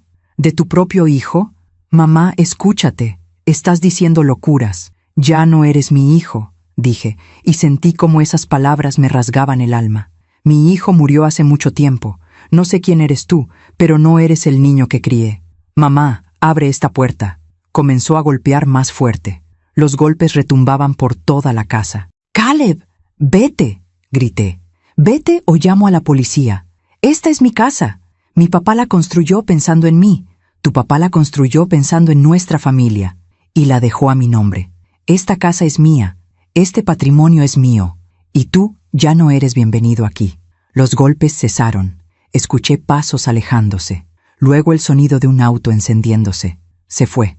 Me dejé caer al suelo, apoyada contra la puerta, temblando. Había sucedido. El enfrentamiento que tanto temía había sucedido. Y había sido peor de lo que imaginé. No porque Caleb fuera violento físicamente, sino porque en ese intercambio de palabras acababa de perder a mi hijo definitivamente. Ya no había vuelta atrás. Ya no había posibilidad de reconciliación. La grieta se había convertido en un abismo. Me quedé ahí sentada en el suelo durante no sé cuánto tiempo, llorando. No por Roberto esta vez, sino por Caleb, por el niño que fue, por el hombre en que se convirtió, por la relación madre-hijo que nunca volvería a existir. Patricia llegó poco después de las 11. Toqué el timbre y corrí a abrir. Cuando vi a mi hermana parada ahí con su maleta pequeña, me derrumbé en sus brazos. Ya, me consoló, acariciándome el cabello como cuando éramos niñas. Estoy aquí. Todo va a estar bien. Entramos a la casa. Le preparé café. Y le conté todo. Absolutamente todo. Desde las primeras señales hace 6 años hasta el enfrentamiento de esta mañana. Patricia me escuchó en silencio, con el rostro cada vez más serio. Dios mío, Irma, no puedo creer que Caleb sea capaz de eso. Yo tampoco podía creerlo. Por eso me tardé tanto en actuar. Hiciste bien en protegerte. ¿Ya cambiaste las cerraduras del negocio? No. Iba a ir mañana temprano. Vamos hoy, ahora mismo. Si Caleb ya sabe que cambiaste las cerraduras de la casa y que lo quitaste de la cuenta, es probable que vaya al negocio a ver qué puede llevarse. Tenía razón. No podíamos esperar. Llamamos a otro cerrajero. Este dijo que podía atendernos en 1 hora. Patricia y yo nos subimos a mi auto y manejamos hasta la bodega donde estaba el negocio de materiales de construcción. Era un local grande en una zona industrial. Roberto lo había rentado hace 15 años. Eventualmente el dueño se lo vendió hace 8 años, así que ahora el local era propiedad nuestra también. Dentro había estantes llenos de bolsas de cemento, varillas de acero, tabiques, herramientas, pinturas, todo tipo de materiales. Abrí la puerta con las llaves que todavía funcionaban. Entramos. Encendí las luces. Todo parecía en orden. Hice un recorrido rápido revisando los estantes principales. No noté nada extraño a simple vista, pero Patricia encontró algo en la pequeña oficina al fondo de la bodega. «Irma, ven a ver esto», me llamó. En el escritorio de la oficina había una computadora encendida. En la pantalla había una hoja de cálculo abierta. Fechas, cantidades, nombres, pero no eran las transacciones del negocio, eran retiros. 15 de septiembre, 1.200, efectivo, concepto, materiales, sin factura. 22 de septiembre, $800, efectivo, concepto, gasolina, sin factura. 3 de octubre, $2.500, transferencia, concepto, pago proveedor, sin comprobante. La lista continuaba, página tras página de retiros, todos sin documentación, todos marcados como sin factura o sin comprobante. Saqué mi calculadora del bolso. Sumé todas las cantidades. $17,400. Caleb había estado robando del negocio durante meses. Pequeñas cantidades aquí y allá que Roberto, ocupado con su salud deteriorándose, probablemente no notó. O tal vez sí notó, pero decidió no confrontarlo, dándole el beneficio de la duda a su hijo.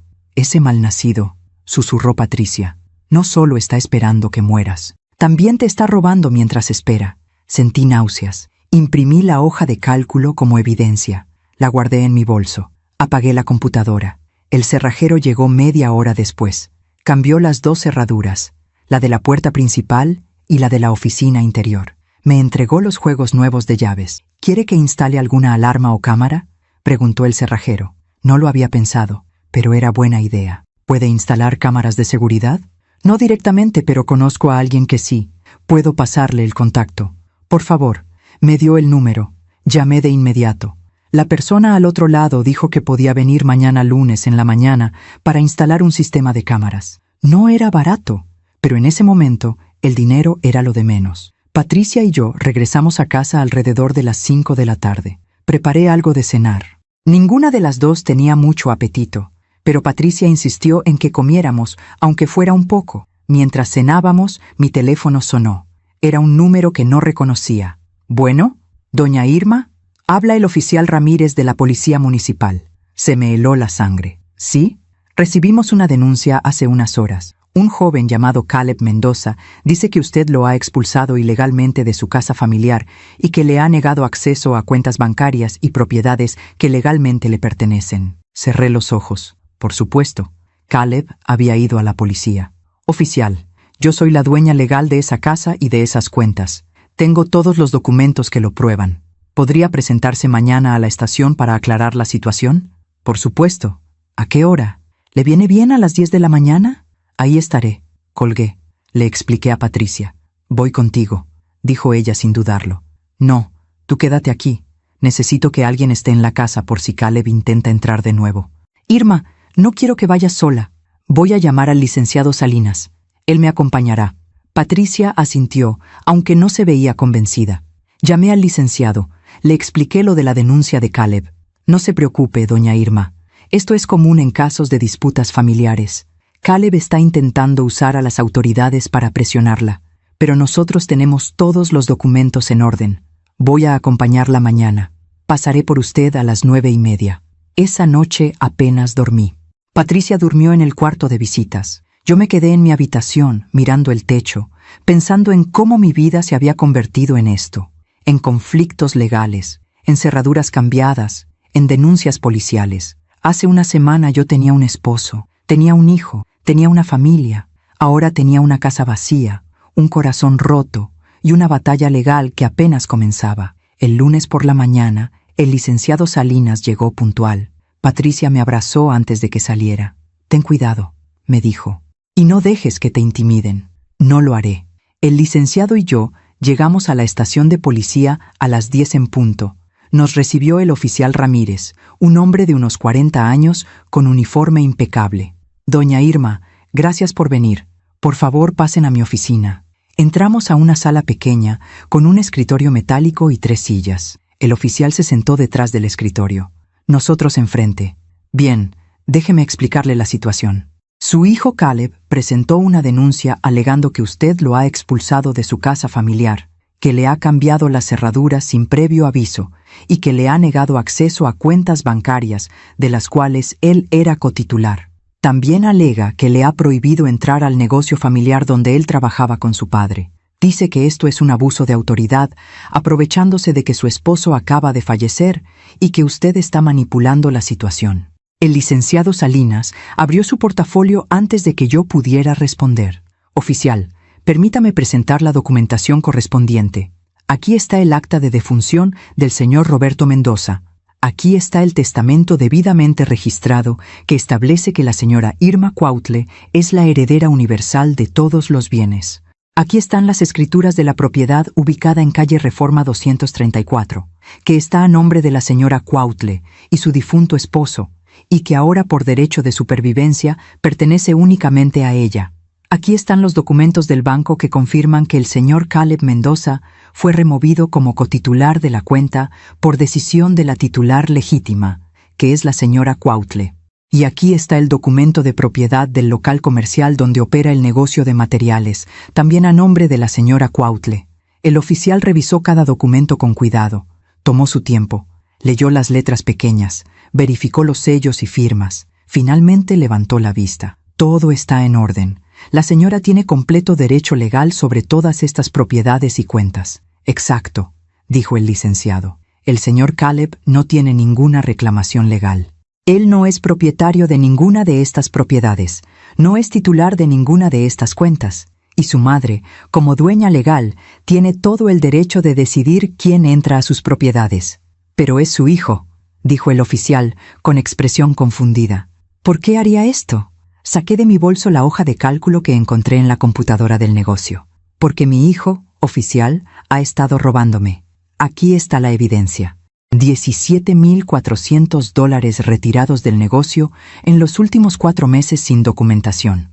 Y además, respiré hondo, porque escuché a mi hijo y a su esposa, el día del funeral de mi marido, celebrar su muerte y planear cómo acelerar la mía para heredar más rápido. El oficial se quedó mudo mirando la hoja.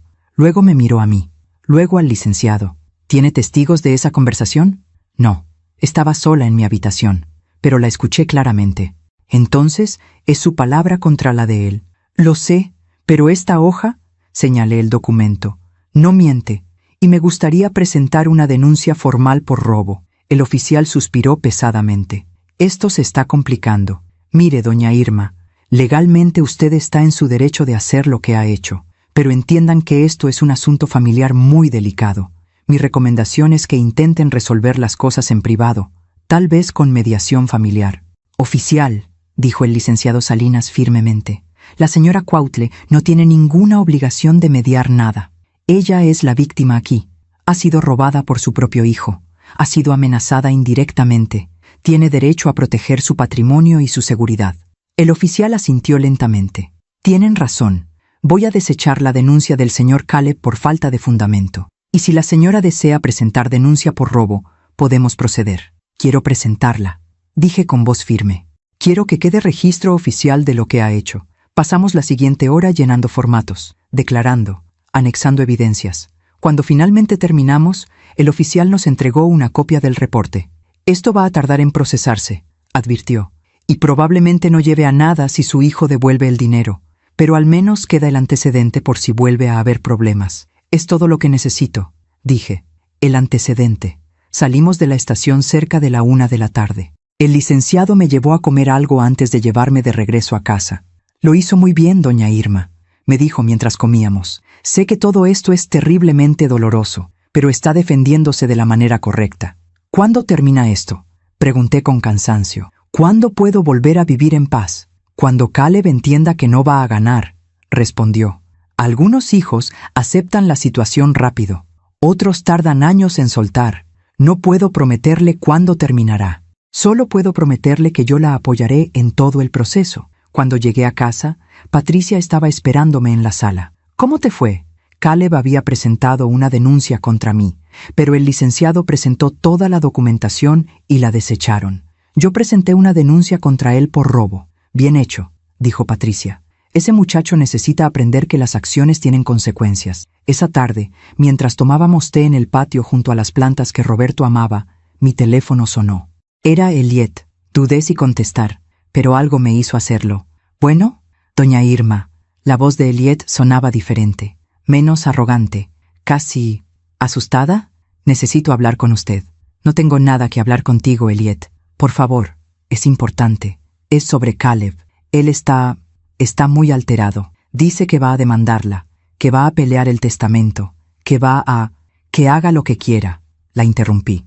Ya tomé todas las precauciones legales necesarias. Si quiere demandarme, que lo haga. Pero no va a ganar. Doña Irma, usted no entiende. Nosotros necesitamos ese dinero. Tenemos deudas, muchas deudas. Si no, así que era eso.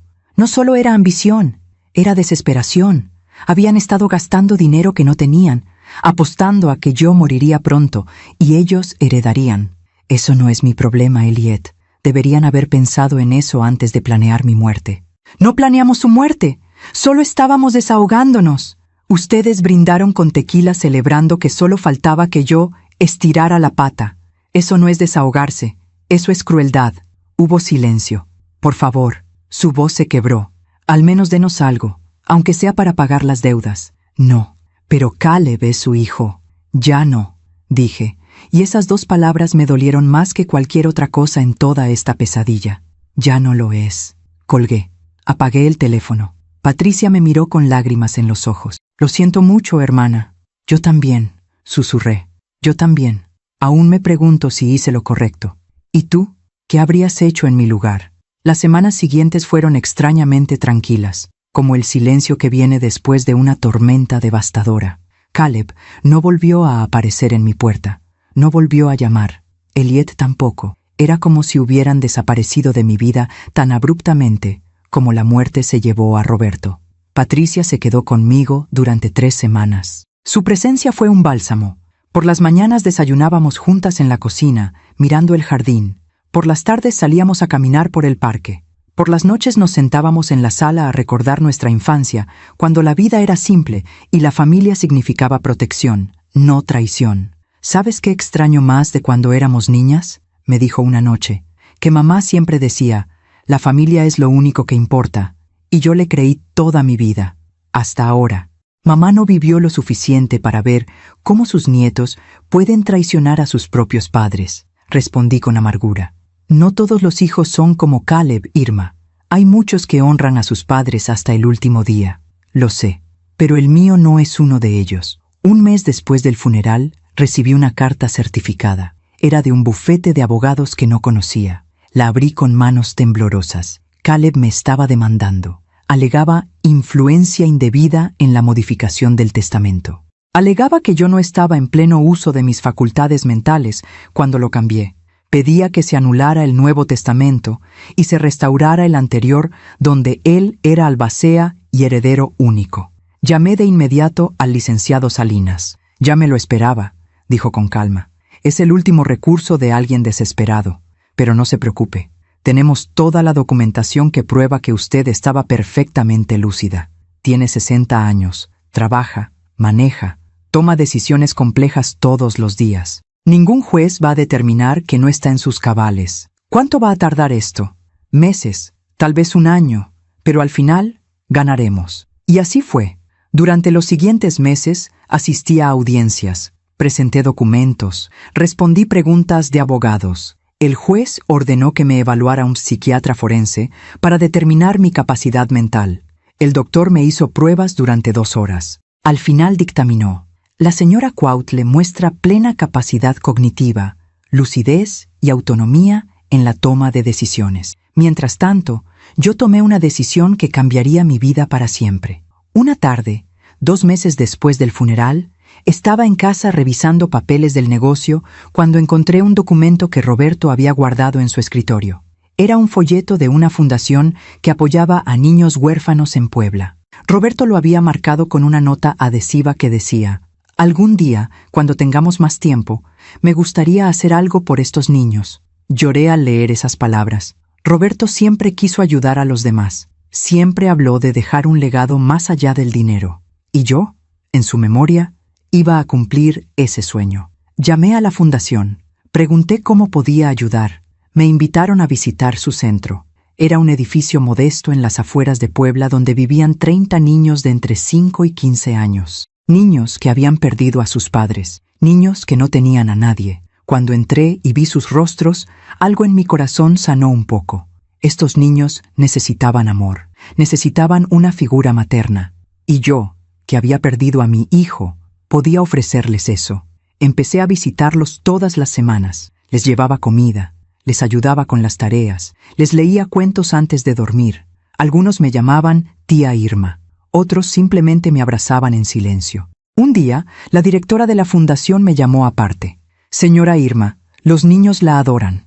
¿Ha considerado formalizar su apoyo? ¿Formalizar? Ser madrina oficial de la fundación. Ayudarnos no solo con tiempo, sino también financieramente si puede. Esa noche pensé en el testamento modificado, 60% para instituciones de caridad. Esta era la institución perfecta. Quiero donar, le dije a la directora la siguiente semana. Quiero asegurarme de que estos niños tengan educación, comida, atención médica, todo lo que necesiten. ¿Cuánto está pensando donar? Todo lo que pueda mientras viva. Y después de mi muerte, la mayor parte de mi patrimonio. La directora se quedó sin palabras. Luego, lloró conmigo. Los meses pasaron. El juicio avanzaba lentamente. Caleb presentaba argumentos. El licenciado Salinas los refutaba. Yo seguía visitando a los niños del orfanato. Seguía regando las plantas de Roberto. Seguía viviendo. Un día, 6 meses después del funeral, Patricia tuvo que regresar a la Ciudad de México. Su propia vida la esperaba. ¿Vas a estar bien sola?, me preguntó antes de subir al autobús. Voy a estar bien, le aseguré. Ya no estoy sola. Tengo a los niños del orfanato. Tengo mi trabajo pendiente en el negocio. Tengo la memoria de Roberto guiándome. ¿Y Caleb? Caleb tomó sus decisiones. Yo tomé las mías. Ahora cada uno vive con las consecuencias. Patricia me abrazó fuerte. Eres más fuerte de lo que crees, hermana. Cuando se fue, regresé a mi casa. Entré a la habitación que había sido de Caleb cuando era niño.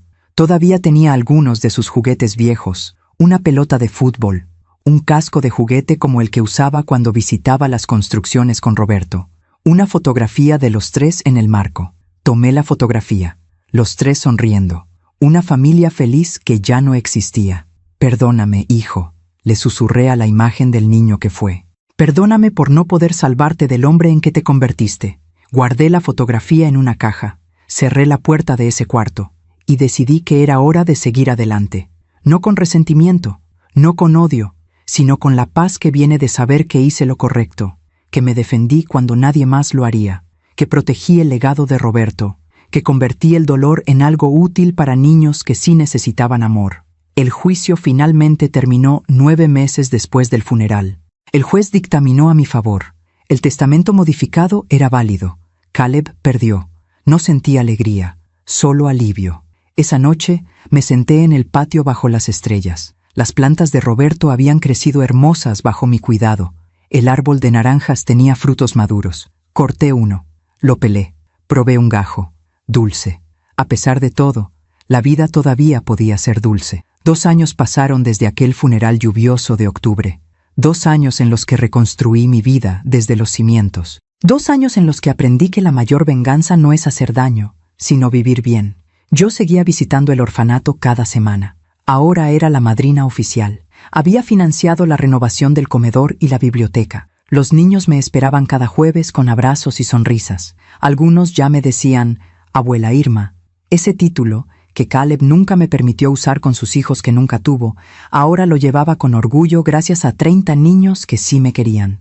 El negocio de materiales seguía funcionando. Contraté a un administrador de confianza recomendado por el licenciado Salinas. Los ingresos eran estables. Las propiedades rentadas seguían generando dinero cada mes. Yo vivía con lo necesario y guardaba el resto para el futuro de los niños. Roberto habría estado orgulloso. Un sábado por la tarde, mientras hacía compras en el supermercado, lo vi. Caleb estaba al final del pasillo de los cereales, más delgado, más demacrado, con ojeras profundas y ropa que se veía vieja. Empujaba un carrito casi vacío, un paquete de pasta, una lata de atún, pan barato. Nuestras miradas se cruzaron. Vi algo en sus ojos que no había visto antes. No era rabia, no era orgullo, era vergüenza. Desvió la mirada rápidamente, dio la vuelta y se alejó por otro pasillo como si yo fuera un fantasma que prefería no enfrentar. No lo seguí, no dije nada. Simplemente continué con mis compras, pero esa imagen se quedó conmigo. Mi hijo comprando lo mínimo para sobrevivir. Mi hijo que había soñado con heredar millones, ahora contando monedas para pagar atún enlatado. 2 semanas después, me encontré a una antigua vecina en el mercado, doña Carmen, que vivía 3 casas abajo de donde Caleb y Eliet rentaban su departamento. «Ay, doña Irma», me dijo con pena, «qué tristeza lo de su hijo. ¿Qué pasó?», pregunté, aunque parte de mí no quería saber. «Pues que Eliet lo dejó. Se fue con otro hombre hace como 6 meses. Un empresario de Monterrey con mucho dinero. Dicen que Caleb cayó en depresión. Perdió su trabajo. Tiene deudas por todos lados. Los del departamento donde vivía lo corrieron por no pagar la renta. Ahora vive en un cuarto pequeño en una vecindad. Sentí un dolor en el pecho, no de satisfacción, de tristeza. ¿Y usted lo ha visto?, preguntó doña Carmen con curiosidad morbosa. Una vez, en el supermercado, pero no hablamos. Dicen que a veces pregunta por usted, que le gustaría hablar, pero que le da vergüenza después de todo lo que pasó. Esa información me persiguió durante días. Caleb preguntaba por mí. Caleb quería hablar, pero el orgullo o la vergüenza se lo impedía. Parte de mí quería buscarlo. Parte de mí quería abrazarlo y decirle que todo estaría bien. Pero la parte más sabia, la parte que había aprendido a protegerse, sabía que no podía hacerlo, porque lo que Caleb necesitaba no era mi rescate, era aprender de sus propias consecuencias. Un mes después recibí una carta. No traía remitente, solo mi nombre escrito a mano en el sobre. La abrí con manos temblorosas. Era de Caleb. Mamá, no espero que leas esto. Probablemente deberías tirarlo sin abrirlo, pero necesito escribirlo aunque sea solo para mí mismo. No sé cómo empezar a disculparme.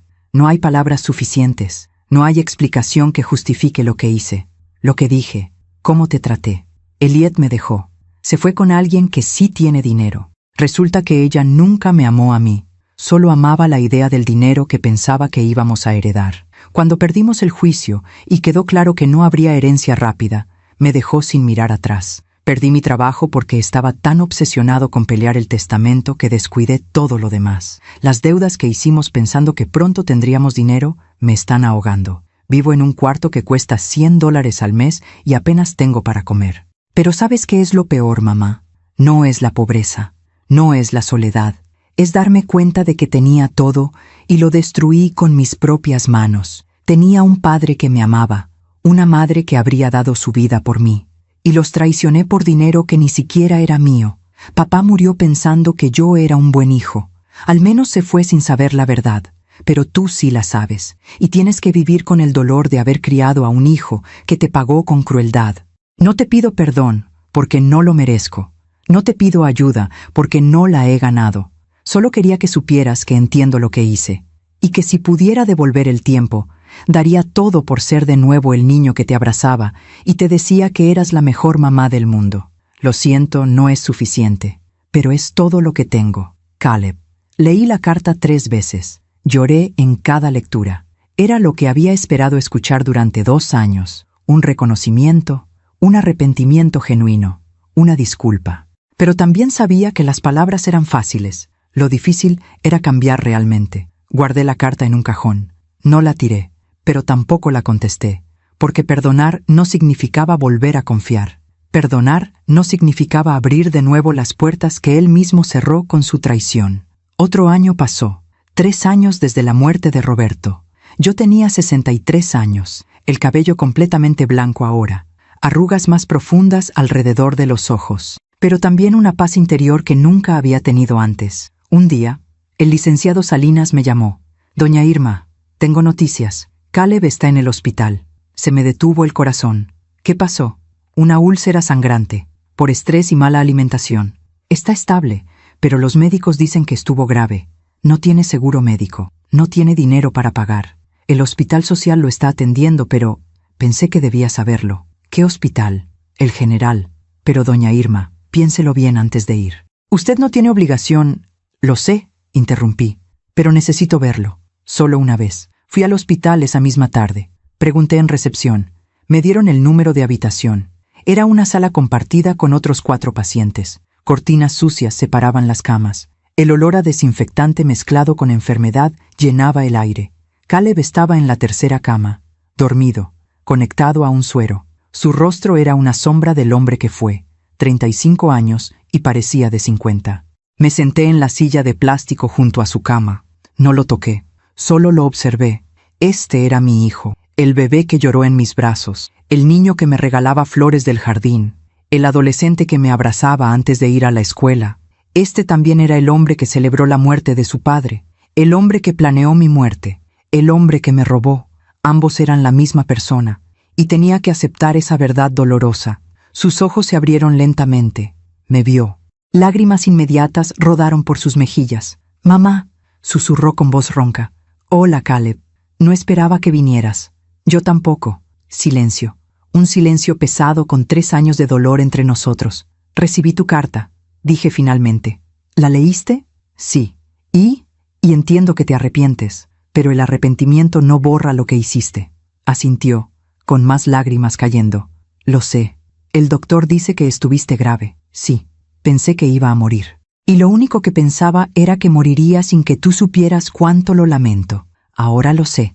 Me levanté de la silla. Mamá, espera. Su voz se quebró. ¿Puedo pedirte algo? ¿Qué? ¿Algún día podrás perdonarme? Lo miré a los ojos. Vi al niño. Vi al monstruo. Vi al hombre quebrado en una cama de hospital. Algún día, dije suavemente. Pero ese día todavía no llega. Salí de la habitación. Bajé al área de administración. Le dije a la trabajadora social que pagaría los gastos médicos de Caleb Mendoza. Nada más. No su renta. No sus deudas. Solo lo necesario para que no muriera en ese hospital. Porque eso era lo que Roberto habría hecho. Porque yo todavía era su madre, aunque él ya no fuera mi hijo en el sentido que alguna vez lo fue. Salí del hospital con el corazón pesado, pero la conciencia tranquila. La vida le había cobrado a Caleb. Le había cobrado cada risa cruel, cada plan mezquino, cada traición. No necesité hacer nada.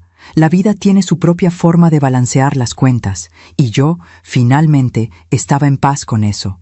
Han pasado 5 años desde aquel funeral lluvioso, 5 años desde que escuché aquellas palabras que cambiaron mi vida para siempre. Finalmente, ahora solo falta que ella estire la pata y todo será nuestro. Hoy tengo 65 años, el cabello completamente blanco, las manos marcadas por el tiempo, pero el corazón, paradójicamente, más ligero que nunca. Sigo visitando el orfanato cada semana. Algunos de aquellos niños ya son adolescentes. 2 de ellos entraron a la universidad con becas que la fundación les otorgó. Me llaman para contarme sus logros. Me invitan a sus graduaciones. Me consideran familia. Esa es la ironía más hermosa de mi vida. Perdí al hijo que nació de mi vientre, pero gané 30 hijos que nacieron de mi corazón. El negocio de Roberto sigue funcionando bien. Las rentas siguen llegando cada mes. Vivo con lo necesario. El resto lo guardo para los niños y para las instituciones que especifiqué en mi testamento. Mi hermana Patricia me visita cada 2 meses. Nos sentamos en el patio, bajo el árbol de naranjas que ahora es enorme y da frutos dulces todo el año. Tomamos café con pan dulce. Recordamos, reímos, a veces lloramos. ¿Has vuelto a saber de Caleb?, me preguntó en su última visita. Sí, me escribe cada 6 meses aproximadamente. Cartas cortas. Me cuenta cómo está. Me dice que sigue arrepentido, que está intentando reconstruir su vida. Consiguió un trabajo modesto en una ferretería. Vive solo. Elliot nunca volvió. ¿Y tú? ¿Le respondes? A veces. Mensajes breves. Le pregunto cómo está su salud. Le deseo lo mejor. Pero no más que eso. ¿Crees que algún día podrán reconciliarse? Pensé en esa pregunta durante largo tiempo antes de responder. No lo sé, Patricia. El perdón es un proceso. Yo ya no siento rabia hacia él. Ya no deseo su mal. Incluso oro porque encuentre paz. Pero confiar de nuevo, eso es algo que tal vez nunca pueda recuperar. Y está bien así. Algunas relaciones, una vez rotas, nunca vuelven a ser lo que fueron. Y aceptar eso también es sabiduría. El otro día, mientras regaba las plantas del patio, esas mismas plantas que Roberto cuidaba con tanto amor, me puse a pensar en todo lo que viví.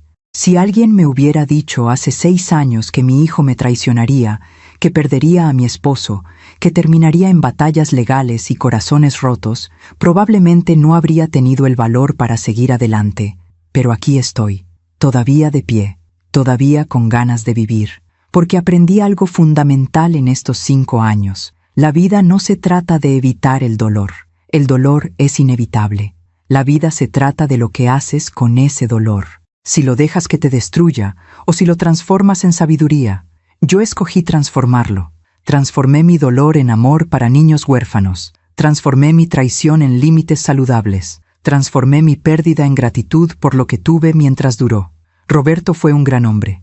37 años a su lado fueron un regalo. El hecho de que terminaran en dolor no borra la belleza que vivimos juntos. Caleb fue un buen niño. Los primeros 25 años con él fueron hermosos. El hecho de que se perdiera en el camino no borra los recuerdos dulces de su infancia. Puedo sostener ambas verdades en mi corazón sin que me destruyan. A veces, cuando el sol se pone y pinto el cielo de naranjas y rosas, me siento en la mecedora del patio. Esa misma mecedora donde Roberto se sentaba a leer el periódico. Y hablo con él. Mi amor, le digo al viento. Hice lo que tenía que hacer. Protegí lo que construimos. Honré tu memoria de la manera que sé que hubieras querido. Los niños del orfanato tienen educación gracias a ti. Tienen comida. Tienen esperanza. Ese es tu verdadero legado. No el dinero, sino el amor multiplicado. Y juro que a veces siento su presencia, en el aroma de las gardenias, en el sonido del viento entre las hojas, en la dulzura de las naranjas que caen del árbol. Él sigue aquí, de alguna manera, cuidándome. En cuanto a Caleb, también oro por él. Oro para que encuentre su camino, para que aprenda a ser el hombre que su padre quiso que fuera, para que algún día pueda mirarse al espejo sin vergüenza. No sé si volveremos a tener una relación. No sé si algún día podré abrazarlo de nuevo sin sentir ese nudo en el estómago, pero sé que le deseo lo mejor, y que si algún día él realmente cambia, no por interés sino por genuina transformación, tal vez podamos construir algo nuevo, no lo que teníamos, eso se perdió para siempre, pero tal vez algo diferente, algo más honesto.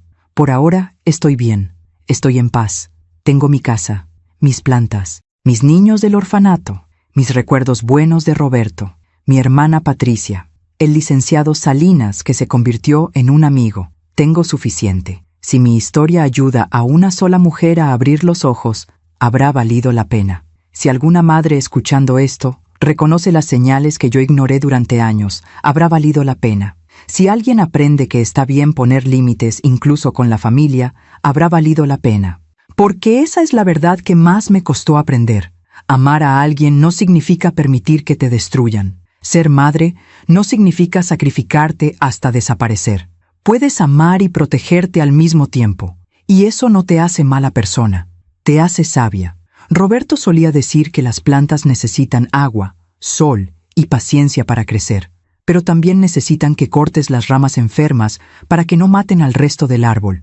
Caleb fue mi rama enferma, y tuve que cortarla para salvar mi propia vida.